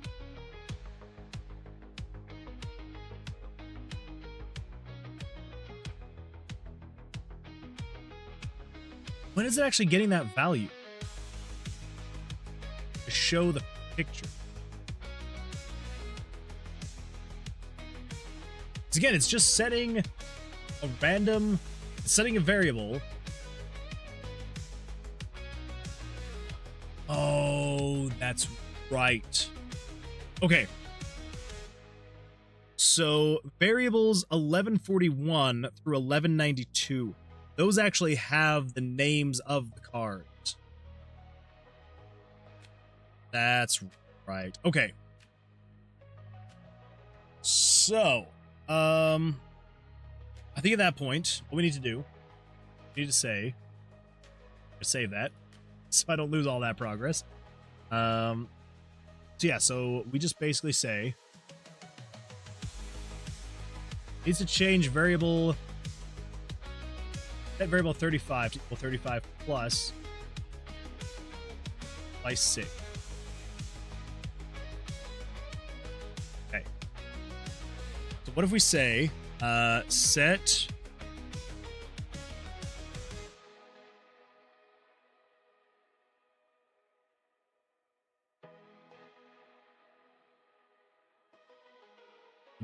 let's do 913. Set 913 equal 913 plus 1140 slice 6. Essentially saying set a random variable, it's a temporary variable, to equal the card that it would have drawn. And this is drawing its face value. It's either a 10 or it's a 2 through a 10. Yes. Okay.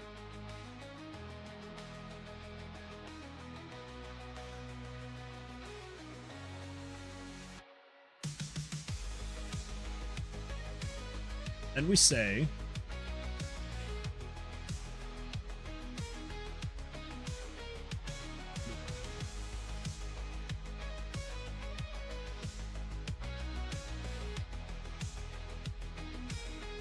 we would probably need to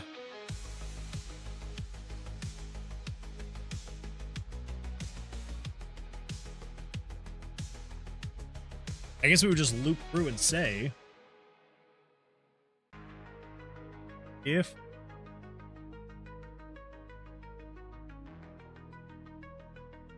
game variables value 913 plus, I guess we need to do if 913 plus, we need 35, I believe.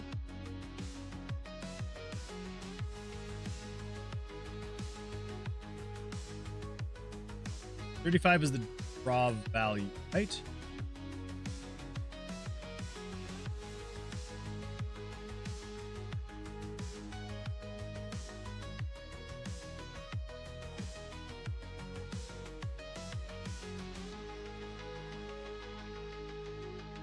%, sure. 35, our total value.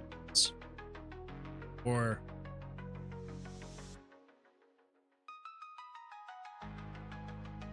I think so. 35, card total value.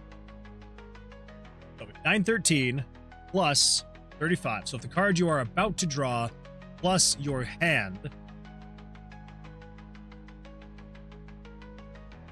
greater than 21, then we will say, let's throw this into a condition. Cut that, throw that, make this additional branch. Okay, so we can get rid of the if. Now, if card you're about to draw plus your current hand value is greater than 21, means you have a hand that would be a bust. We're just going to say control variables sub 1 from 1140. 1140. Hard to draw. Sub 1 from that. And then jump to label. Reduce. Draw. 4. Then we would come to here, label, reduce, draw. Okay. So, essentially what this is going to be doing is it will pick a random card to draw. Once it picks that card, it will then check to see if you have this skill, Hand of Chance. If you do,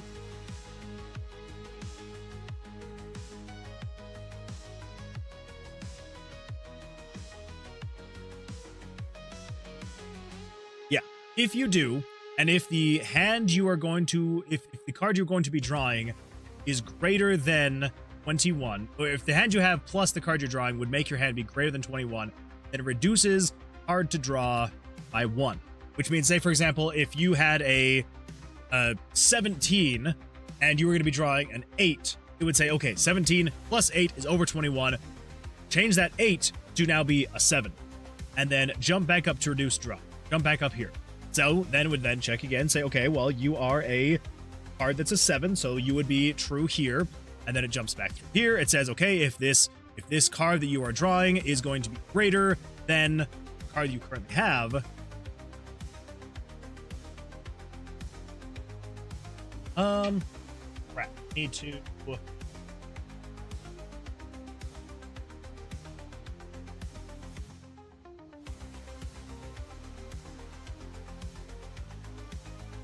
digits. Set 913 to equal 0. Okay, first set 913 be nothing. Then we want to say now 913 equals 913 plus 8.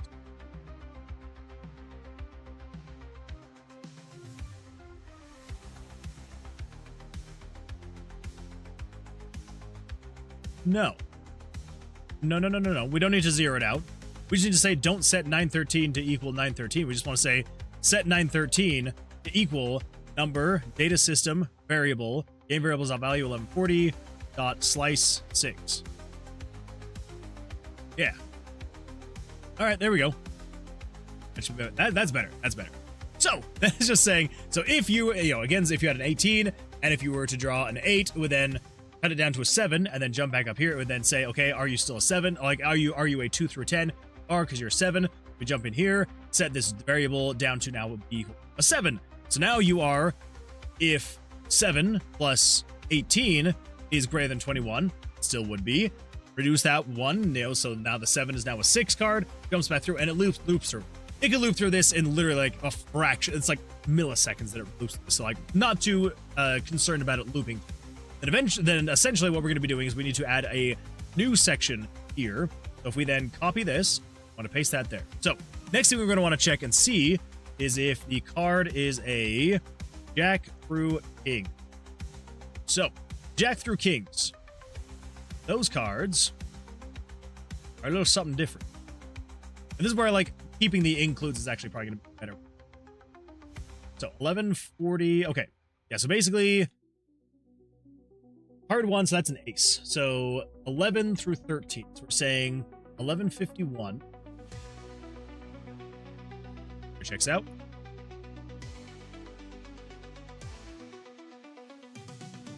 1151.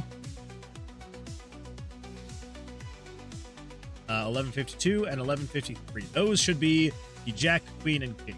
1150, 1151, 52, 53. Wait. Oh yeah, and then 54 is ace. Okay, we're good. We're good. My brain isn't working, so I'm mana farming. That's fair school. And I appreciate you being here mana farming. Even if your brain is not working. I'm brainstorming another game, a concept. Somebody stop me. I will never stop you. All the game concepts you can get and more. Any more Chans in dev? I mean, we do have 3 Chans. What the? Welcome Steamed Coco and your 2 amazing audience members. Steamed Coco, thank you so much for that raid. I appreciate it. Get steamed. Get steamed. I appreciate that. Thank you so much, Steamed Coco. And thank you so much, Dex Does Art. I do appreciate that raid. Thank you. Thank you. Welcome in. Welcome in. Glad to see you here. Hopefully had an absolutely fantastic stream. Hopefully things went well for you. How did things go? What were you up to? Would absolutely love to hear what you had going on. We are going to give a shout out to @ There you are. Sorry, I did @ ST, and then the first one was Stream Elements, and I'm like, that's not right. Steamed Coco. There we go. Absolutely fantastic. Thank you so much for that. I do appreciate that. Everybody make sure and give Steamed Coco a follow. So thank you. Thank you for that. I do appreciate it.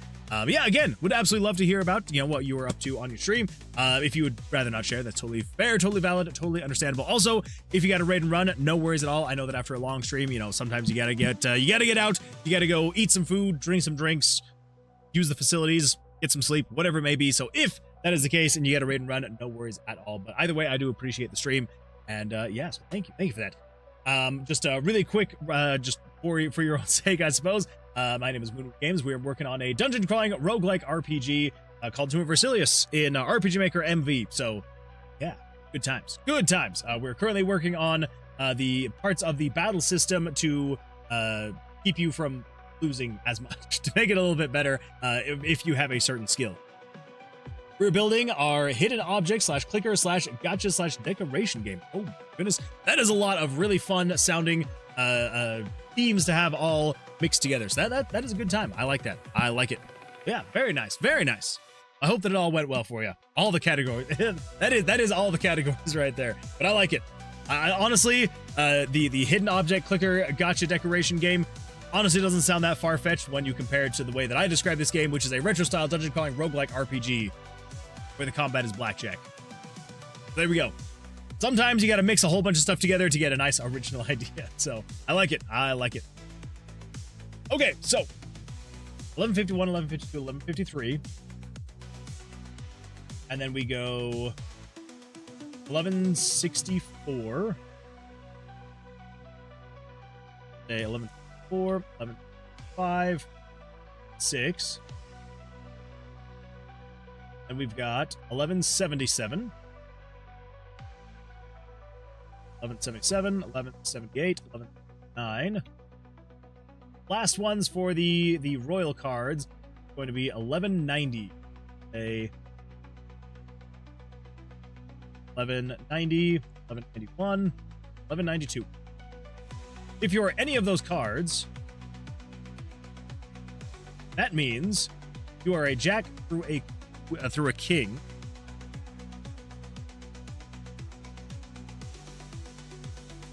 We don't necessarily need to set the value there.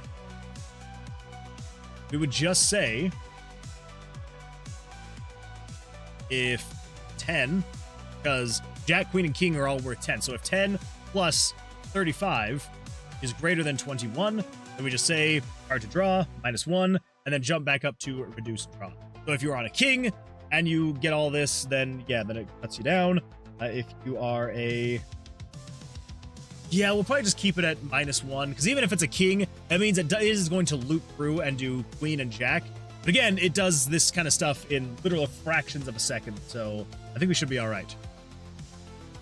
Yeah, just the amalgamation of a bunch of genres may just be the way to go. It's true. It's true. And honestly, like, again, it's probably the best way to get a, like, original feeling content. And also, I don't know, it's fun. I think it's a lot of fun to be able to, like, mix a whole bunch of, like, categories and genres and, like, play styles together. Just to, again, experiment, see what you can get going. And yeah, I think it's a good time. So that is awesome. What engine are you using to make your game in? And also, how far along are you? Okay, so then last but not least, I think what we're going to say is...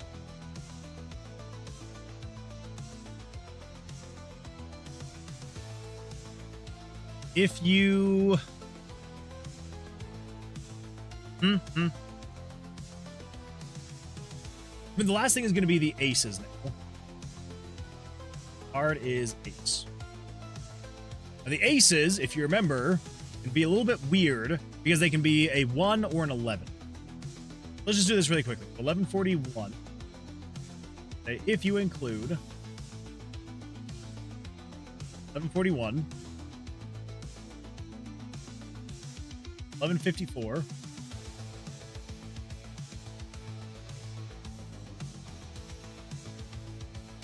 we've got 1167, 1180. 67, 1180. If you are any one of these, that means you are an ace. Okay.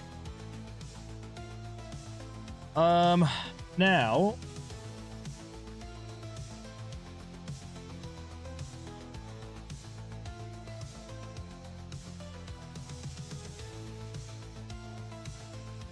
making it in Godot and almost like 3 months now.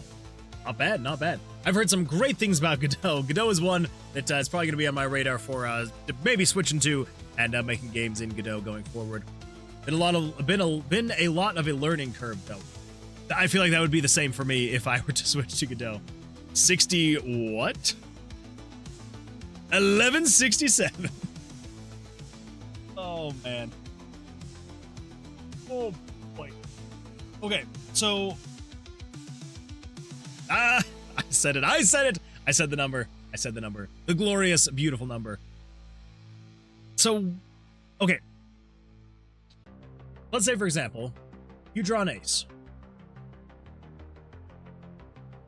I guess we could check two different things. We could just say, if you're one of these cards, first thing we want to check is we could say, if 11 plus that variable is greater than 21, then what we could do is we could just say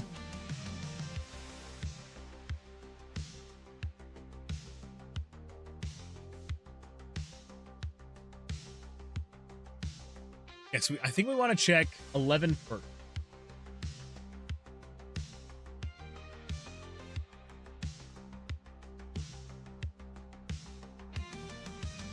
Essentially, ace is going to be the end of the line. The ace is just going to be across the board a 1. But do we need to check for an 11? I think we need to check for 11 first. Say, for example, if you had if you've got like a 5 and a 5 and you've got a 10, you go to draw the card, it could still be an 11. We're just going to say, if the 11 is great, so you'd have to have an 11, and then if you draw an 11, so if an 11 is greater than 21.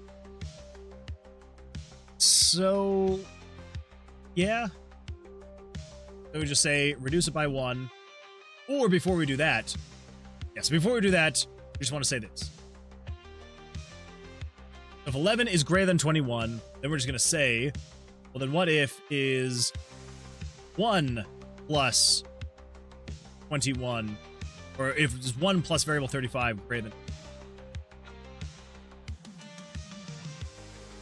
You don't want to ever switch off of the ace. If you're ever on the ace,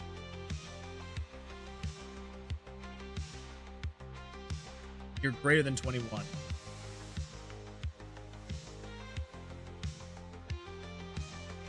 So I guess we don't even, would we even need to check if it's an 11? I think at this point we would just say, because it's already going to go through and reduce the value already. I think what we can say, we can just get rid of that one, would just say, if 1 plus 21 is greater than, or if 1 plus variable 35 is greater than 20. Or do we even just do anything? I feel like we don't even do anything. It's going to automatically handle the soft hand later in the code. So really, I don't think we need to change anything. If you're already an 11, we can't really switch to anything else that would be worth less than an ace. Because an ace is going to be worth 11 or a 1. And if you're worth an 11 and you're greater than 21, it's already going to draw the card and then do the soft hand. So I guess technically get rid of that. I'm going to keep this for now just in case it doesn't work. I think technically that should work. And then I believe this is just the split hand. Yes, it is. Okay. So I wonder if I come in here, we go into combat. I don't want to do that yet. We come in here, and if I increase this skill, we're going to up it to 30%, but we also then want to come in here, and we just want to say 7, whatever. Luck. Okay, so 15 is 30. We want to do 50. 50 would be 100%, yeah? Yeah, 100%. Okay, so when we enter combat, let's see what happens. 18. Okay.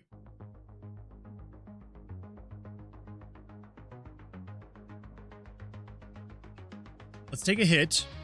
Is it going to try and give me, so let's see, 18, 19, 20, 21. Is it going to try and give me an ace, a 2, or a 3? Does. Then, of course, I can take a hit again. Okay. I've got a 12. Take a hit. 21. Now, if I take a hit again, it is going to bust. There's nothing I can do. It's going to give me an ace. Whatever. Okay, so with this, I mean, obviously, like, you can't actually up it to 100%. That would be wild. But with this being 100%, I technically, so long as I don't ever hit again on a 21, unless, of course, it gives me an ace, I can technically never lose. Oh, so the next card should be an ace. Oh, that's pretty exciting stuff. I like that. I like that. All right, well. Huh.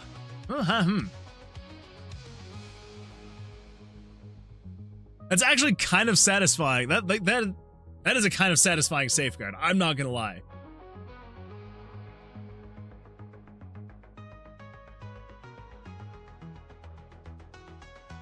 Having this working is like opening up so many potential ideas in my mind for like power-ups and items that you could get.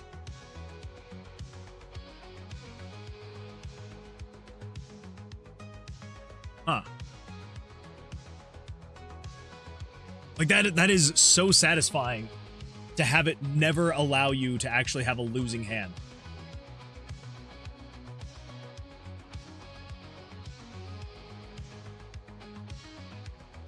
I kind of like that.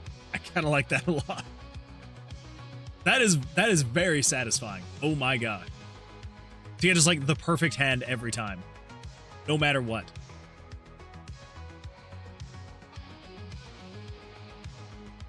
Huh. Well, OP. Very OP. Very, very OP. Yeah, this is why you will not ever be able to get this up to 100%. This will, like, the highest you can ever get that is to 30%. Because again, being able to always, like, basically no matter what, as long as you're paying attention and you don't ever draw past the 21. So here's the thing, you could technically still bust, right? And you know, you could get ties, like the monster still could get a 21 and then you could have a 21 and stuff like that, but yeah. Huh. But on that note, say for example, if we come in here and we just say, all right, skill tree, and then we up that to a 30% chance. So I have a 30% chance to not draw. It would result in a bust. But again, it's one of those things that it's like, would it actually work out this time? Like, could I draw? Obviously, that didn't happen. But there is that slightly increased chance. I don't know if it's going to be enough of an increased chance to make it worth it. But we can always increase it, right? Like, literally all it takes is just me going in and just increasing that number, right? And maybe... I'm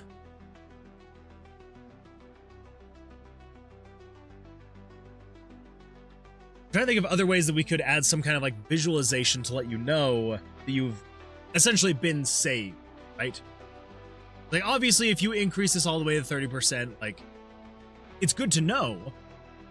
But it would be kind of also really nice to know, like, oh, by the way, like, this was your saving hand kind of a thing, you know? I don't know. Maybe. Because that could have been the saving hand. Like, maybe it would have drawn a card that was going to be slightly more than that. And then because of it, it made it slightly... So I don't know. I don't know. I really don't know yet. Could it be a really good thing? Maybe. Now, here's one thing that I'm like, oh, crap. We need to make sure that we actually get that working too. And that is, I need to take this whole thing here, copy that, and then here, I need to put it here. Yes. Okay, but we're not going off of variable 35.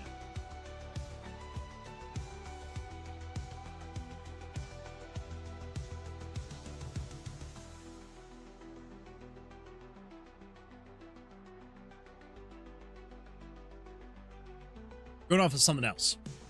I can't remember which one it was. Yeah, because basically you have this other one up here.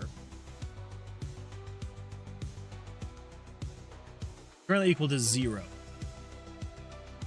think it'd be 0 out of 20. Not that one. That one? Oh. It's an image gauge.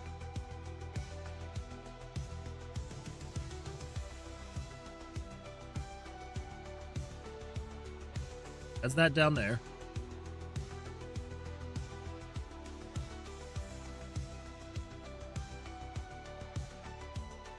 I could just go through and we could do...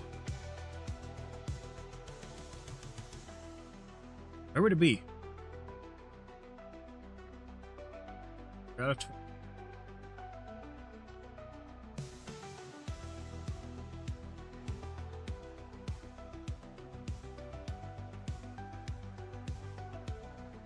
Out of 21. So many of these that I need to get rid of.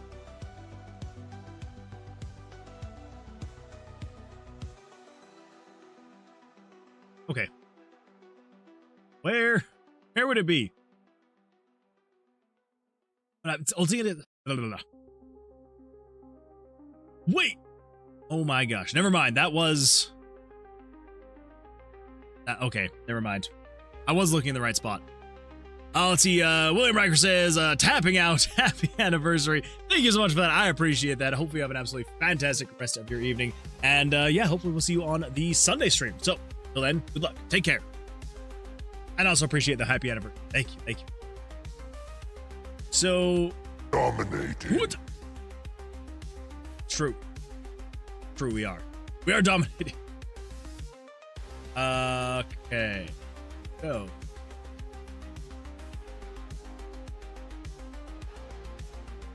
$12.27. 1227. Actually, the one. Maybe. Maybe. Let's come over here. 1227. 1227. Card total. Value hand 2. Yes, 12.27. Okay. So that means we need to say anywhere that it says 35, we need to change it to 12.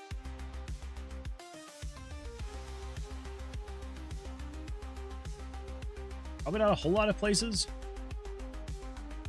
Yeah, so 35, you're going to be 12.27.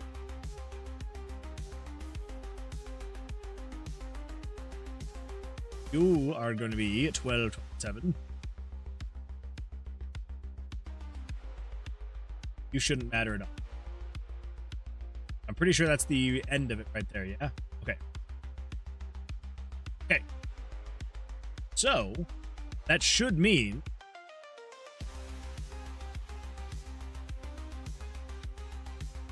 go find combat. Look at those cards. Look at it, just a couple of cards. Just a nice little 6 right next to that nice little 7. Beautiful times. Absolutely beautiful time. Okay, so I'm just gonna keep going until I eventually get a matching cards, whatever that is, the split. Until I get a split hand. I need to test the split. Oh boy. I thought that wasn't supposed to happen on the first floor. That seems broken. That's not good.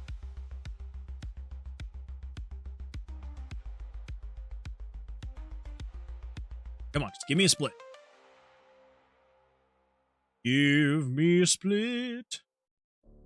I want to test the freaking split.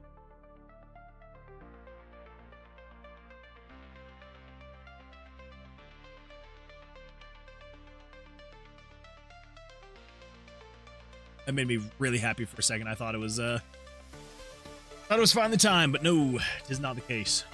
6 and 8. I'm gonna freaking die before I can get this split, aren't I?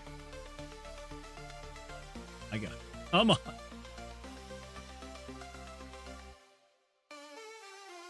I'm gonna die.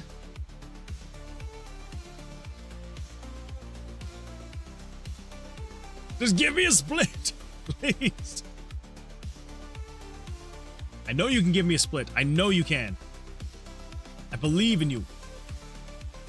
I imagine this game on 3DS or DS reminds me of good retro-style games on a Nintendo eShop. If I could somehow... I mean, one, if the 3DS were still around, and if you could somehow get an RPG Maker game onto the 3DS, I would have 100% put this on there. I think it would have been a lot of fun. But alas, 'tis not the case. Okay, come on. Just give me a split hand. Give me a split hand. Need to test it.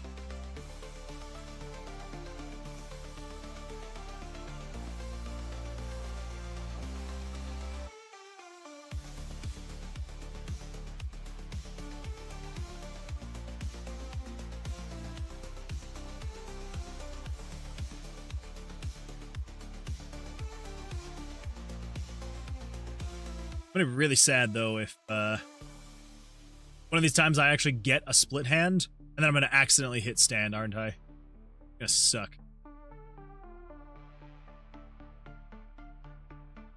There's a blackjack, that's exciting. Give me a split hand, come on.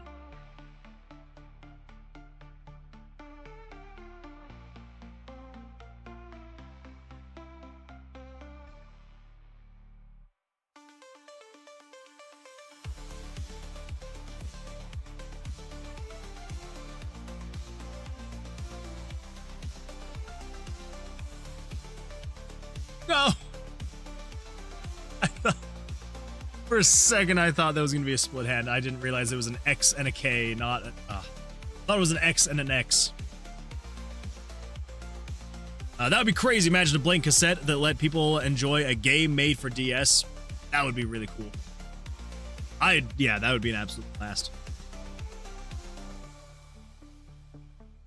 I wonder if it would be possible with enough, like, time and effort. I feel like it's gotta be. I feel like it's gotta be possible. But I don't know. Okay, come on. I don't think I have gone this long without... There we go! There's the freaking split. Okay, now, before I do anything, I need to come in here. I need to make sure that I give myself all the luck. I need to give myself 100% because I want to make sure this is actually working. Because if it works on the 100%, that means it works on the other percent. So, is it 7 something? There we go. Player luck, that's currently at a 15. Let's up you to... Pretty sure it's 50. There we go. 100%. Okay. If I split my hand, I should get 16 or 13. If I take a hit here, 21. Take a hit here, 20. And I should be able to take another hit, and it should be an ace. Yes, it's working! Oh, that makes me so happy. It makes me so happy that it's working. That means, like, you cannot... I mean, obviously, again, I'm at 100%, so, like, this is not how it's gonna be. Obviously. I am thinking about potentially adding some kind of perk, though, that allows you to increase this, though. You know, maybe it would give you, like, a maximum of, like, 20% chance. You know, be like a... You know, again, like, give you a 20% chance to not draw a busting hand card.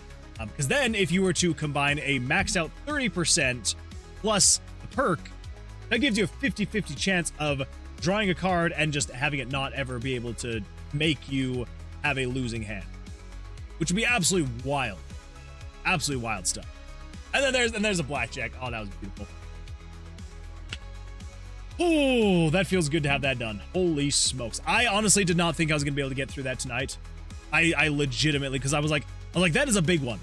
That is a big change that you have to make to the actual battle system itself to allow that to work. So the fact that it actually works, fantastic. You know what that also means? We are now checking off Hand of Chance, which is the last skill on the skill tree, which means we can check that box on the luck branch of the skill tree, and we can come all the way down here to the bottom, and we can throw that right here. You know what that means? You know what that means? That means that officially, finally, the skill tree is done. It is complete. Every single skill is purchasable and works 100% of the time, flawlessly. Never to have issues, ever. I hope. I really hope. But everything should be set up. Everything should be working just fine. Now, are there certain aspects in here that I may need to adjust here and there? Yes. Like with the chests. The chests are technically not done, but the skill is technically working. You could get this skill, and you would then find more chests. We just need to get the chests actually working. But yeah, so everything, though, in here, every single skill that you can purchase is working. Now, again, there may be some balancing that I'll probably have to do. You know, I may make some of these that you cannot upgrade as high as they currently are, or there might be some that I want to make it so you could upgrade them more. Like maybe as people are playing and if people are like, this one sucks, to only get a 30% chance for it to not give you a losing hand, that sucks. I want it to be 40% or 50% or something like that. Then I may need to come in here and adjust the percentages, adjust things like that. But that is all balancing stuff that will come in later. Yeah. I'm also kind of thinking about potentially adding like skill point cost increases to the skills. So basically, as you're increasing these things more, it will cost more points. I don't know if I'm going to do that though. I don't know, maybe. But basically it would be, to the point where like every consecutive level you add to it, it requires more skill points. So it, essentially be like if you level up this guy once, you then have a 2% chance. The next time you level it up again, it would then cost 2 skill points, and then 3 skill points, 4 skill points. I don't know if I want to do that though. Yeah. Honestly, I think what I want to do is I want to make it so you have to, so when you like, you know, essentially click to research this one first, it doesn't just completely fill this bar, but essentially you would have to level up this one like 3 or 4 times before you could then get to these guys. And then you would have to level up any combination of these 3 2, 3, or 4 times to then get to this guy.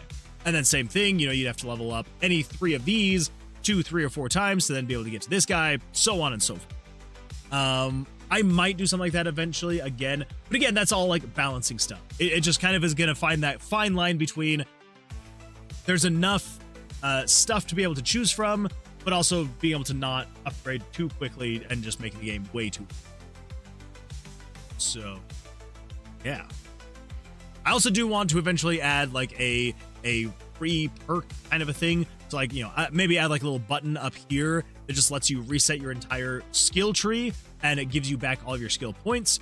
But then also maybe adding like a little icon on each one of these skill trees that allows you to be able to like maybe something like up here in the corner that allows you to like reset each one of these skill trees specifically. That way you could be like, okay, I don't like how I've, you know, spec'd into my warding skills. I'm going to click this little reset button up here and it'll, you know, it'll pop up to just be like, are you sure you want to reset your warding skill tree or something? But again, that is all just like extra little things here and there. Technically, the whole skill tree is done and is playable, and we'll add those things later. So, yeah, good times. Wow. I honestly did not think this day would ever come where like the skill tree was actually technically done. So feels good. It actually feels kind of good to know that yeah, you can literally, there we go. I have literally every single skill unlocked. Yeah. And just with that, it would make the game just slightly more easy to play. That would be amazing and useful, fun feature. Non-stress for player. Amazing work. Thank you, Squall. I do appreciate that. That was again, like I said, much longer to get to this point than I was expecting originally. But it also does feel very good to just be like, this whole thing over and done with. But yeah, honestly, like I know there's a lot of games that allow you to respec your characters, but I also know there's a lot of games that allow you to that like either lock it behind a paywall, or they're like, oh, hey, you can do this once, and that's it. That is all. Or they make you like pay a whole bunch of like in-game currency or something like that. And maybe something what we'll do is maybe we'll make it so you can't respec in the tomb, but we'll make it so you can like respec. Actually, I might think about that, maybe.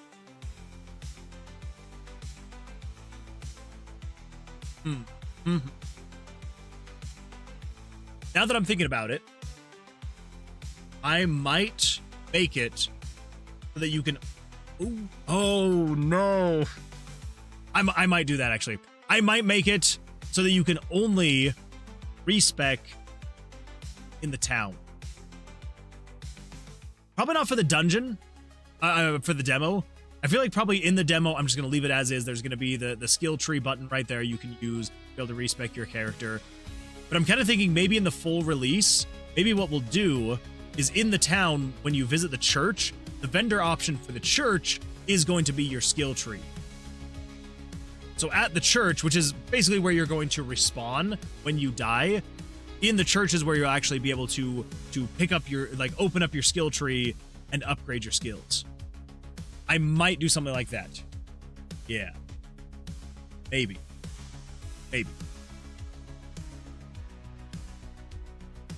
We'll see. But as of right now, I think we're just going to leave that as is so that it's there and just in place. Yeah. I don't want to mess around with having to try and figure out where I'm going to put the skill tree. If it wasn't just readily available right down here for the player, I wouldn't want to mess with in the demo. Where do you actually access this thing? Yeah, so I think for the demo, all it's going to be is I just need to add the respec buttons, you know, here in the corners or something like that. Yeah, that's probably the best place, is just like here in like the top left corners of each of the branches is where you would have a respec, or you'll just have like a button here or maybe in here where you can just like respec your whole skill tree and it'll just give all your things back. So yeah, but that is neither here nor there. As of right now, the skill tree is done. So I'm gonna add though, add character Character. Oh my. Character pre-spec buttons in skill. Yeah, there we go. Something like that. Something like that. Cool. All right, well, I think we're probably gonna call it there because that was, whew, it actually feels good to like say, wow, we actually finished and not just, all right, well, we'll finish this next time. Yeah, feels good, feels good. So anyway, well, yeah, I'm gonna go get some sleep. My brain is very tired after all of that, but it just, yeah, very, very happy to now say that that is just done and good and just, oh, that makes me so happy that we can finally say the skill tree is like officially behind us, minus the last like pre-specking feature, which would be a pretty quick and easy. So yeah, good times, good time. Anyway, thank you all for being here, for hanging out, for chatting. It's been an absolute blast just hanging out with everybody as we develop this game. So it's a good time. So I hope everybody has an absolutely fantastic rest of their weeks. Satisfying end to the stream. I appreciate that, Spoiled. And thank you, Summer and Dev, the thumbs up. I do appreciate that. Yeah, so I hope everybody has an absolutely fantastic rest of your weeks. I will see you all on the Sunday stream. So yeah, should be a good time then. So good luck, take care, and I will see you then. So until then, good luck, farewell, sleep well if it's time for you to sleep. If it's not time for you to sleep, good luck with your day. And this is an awkward sign off, so I'm going to say good night, goodbye, adios, au revoir, auf Wiedersehen, adieu.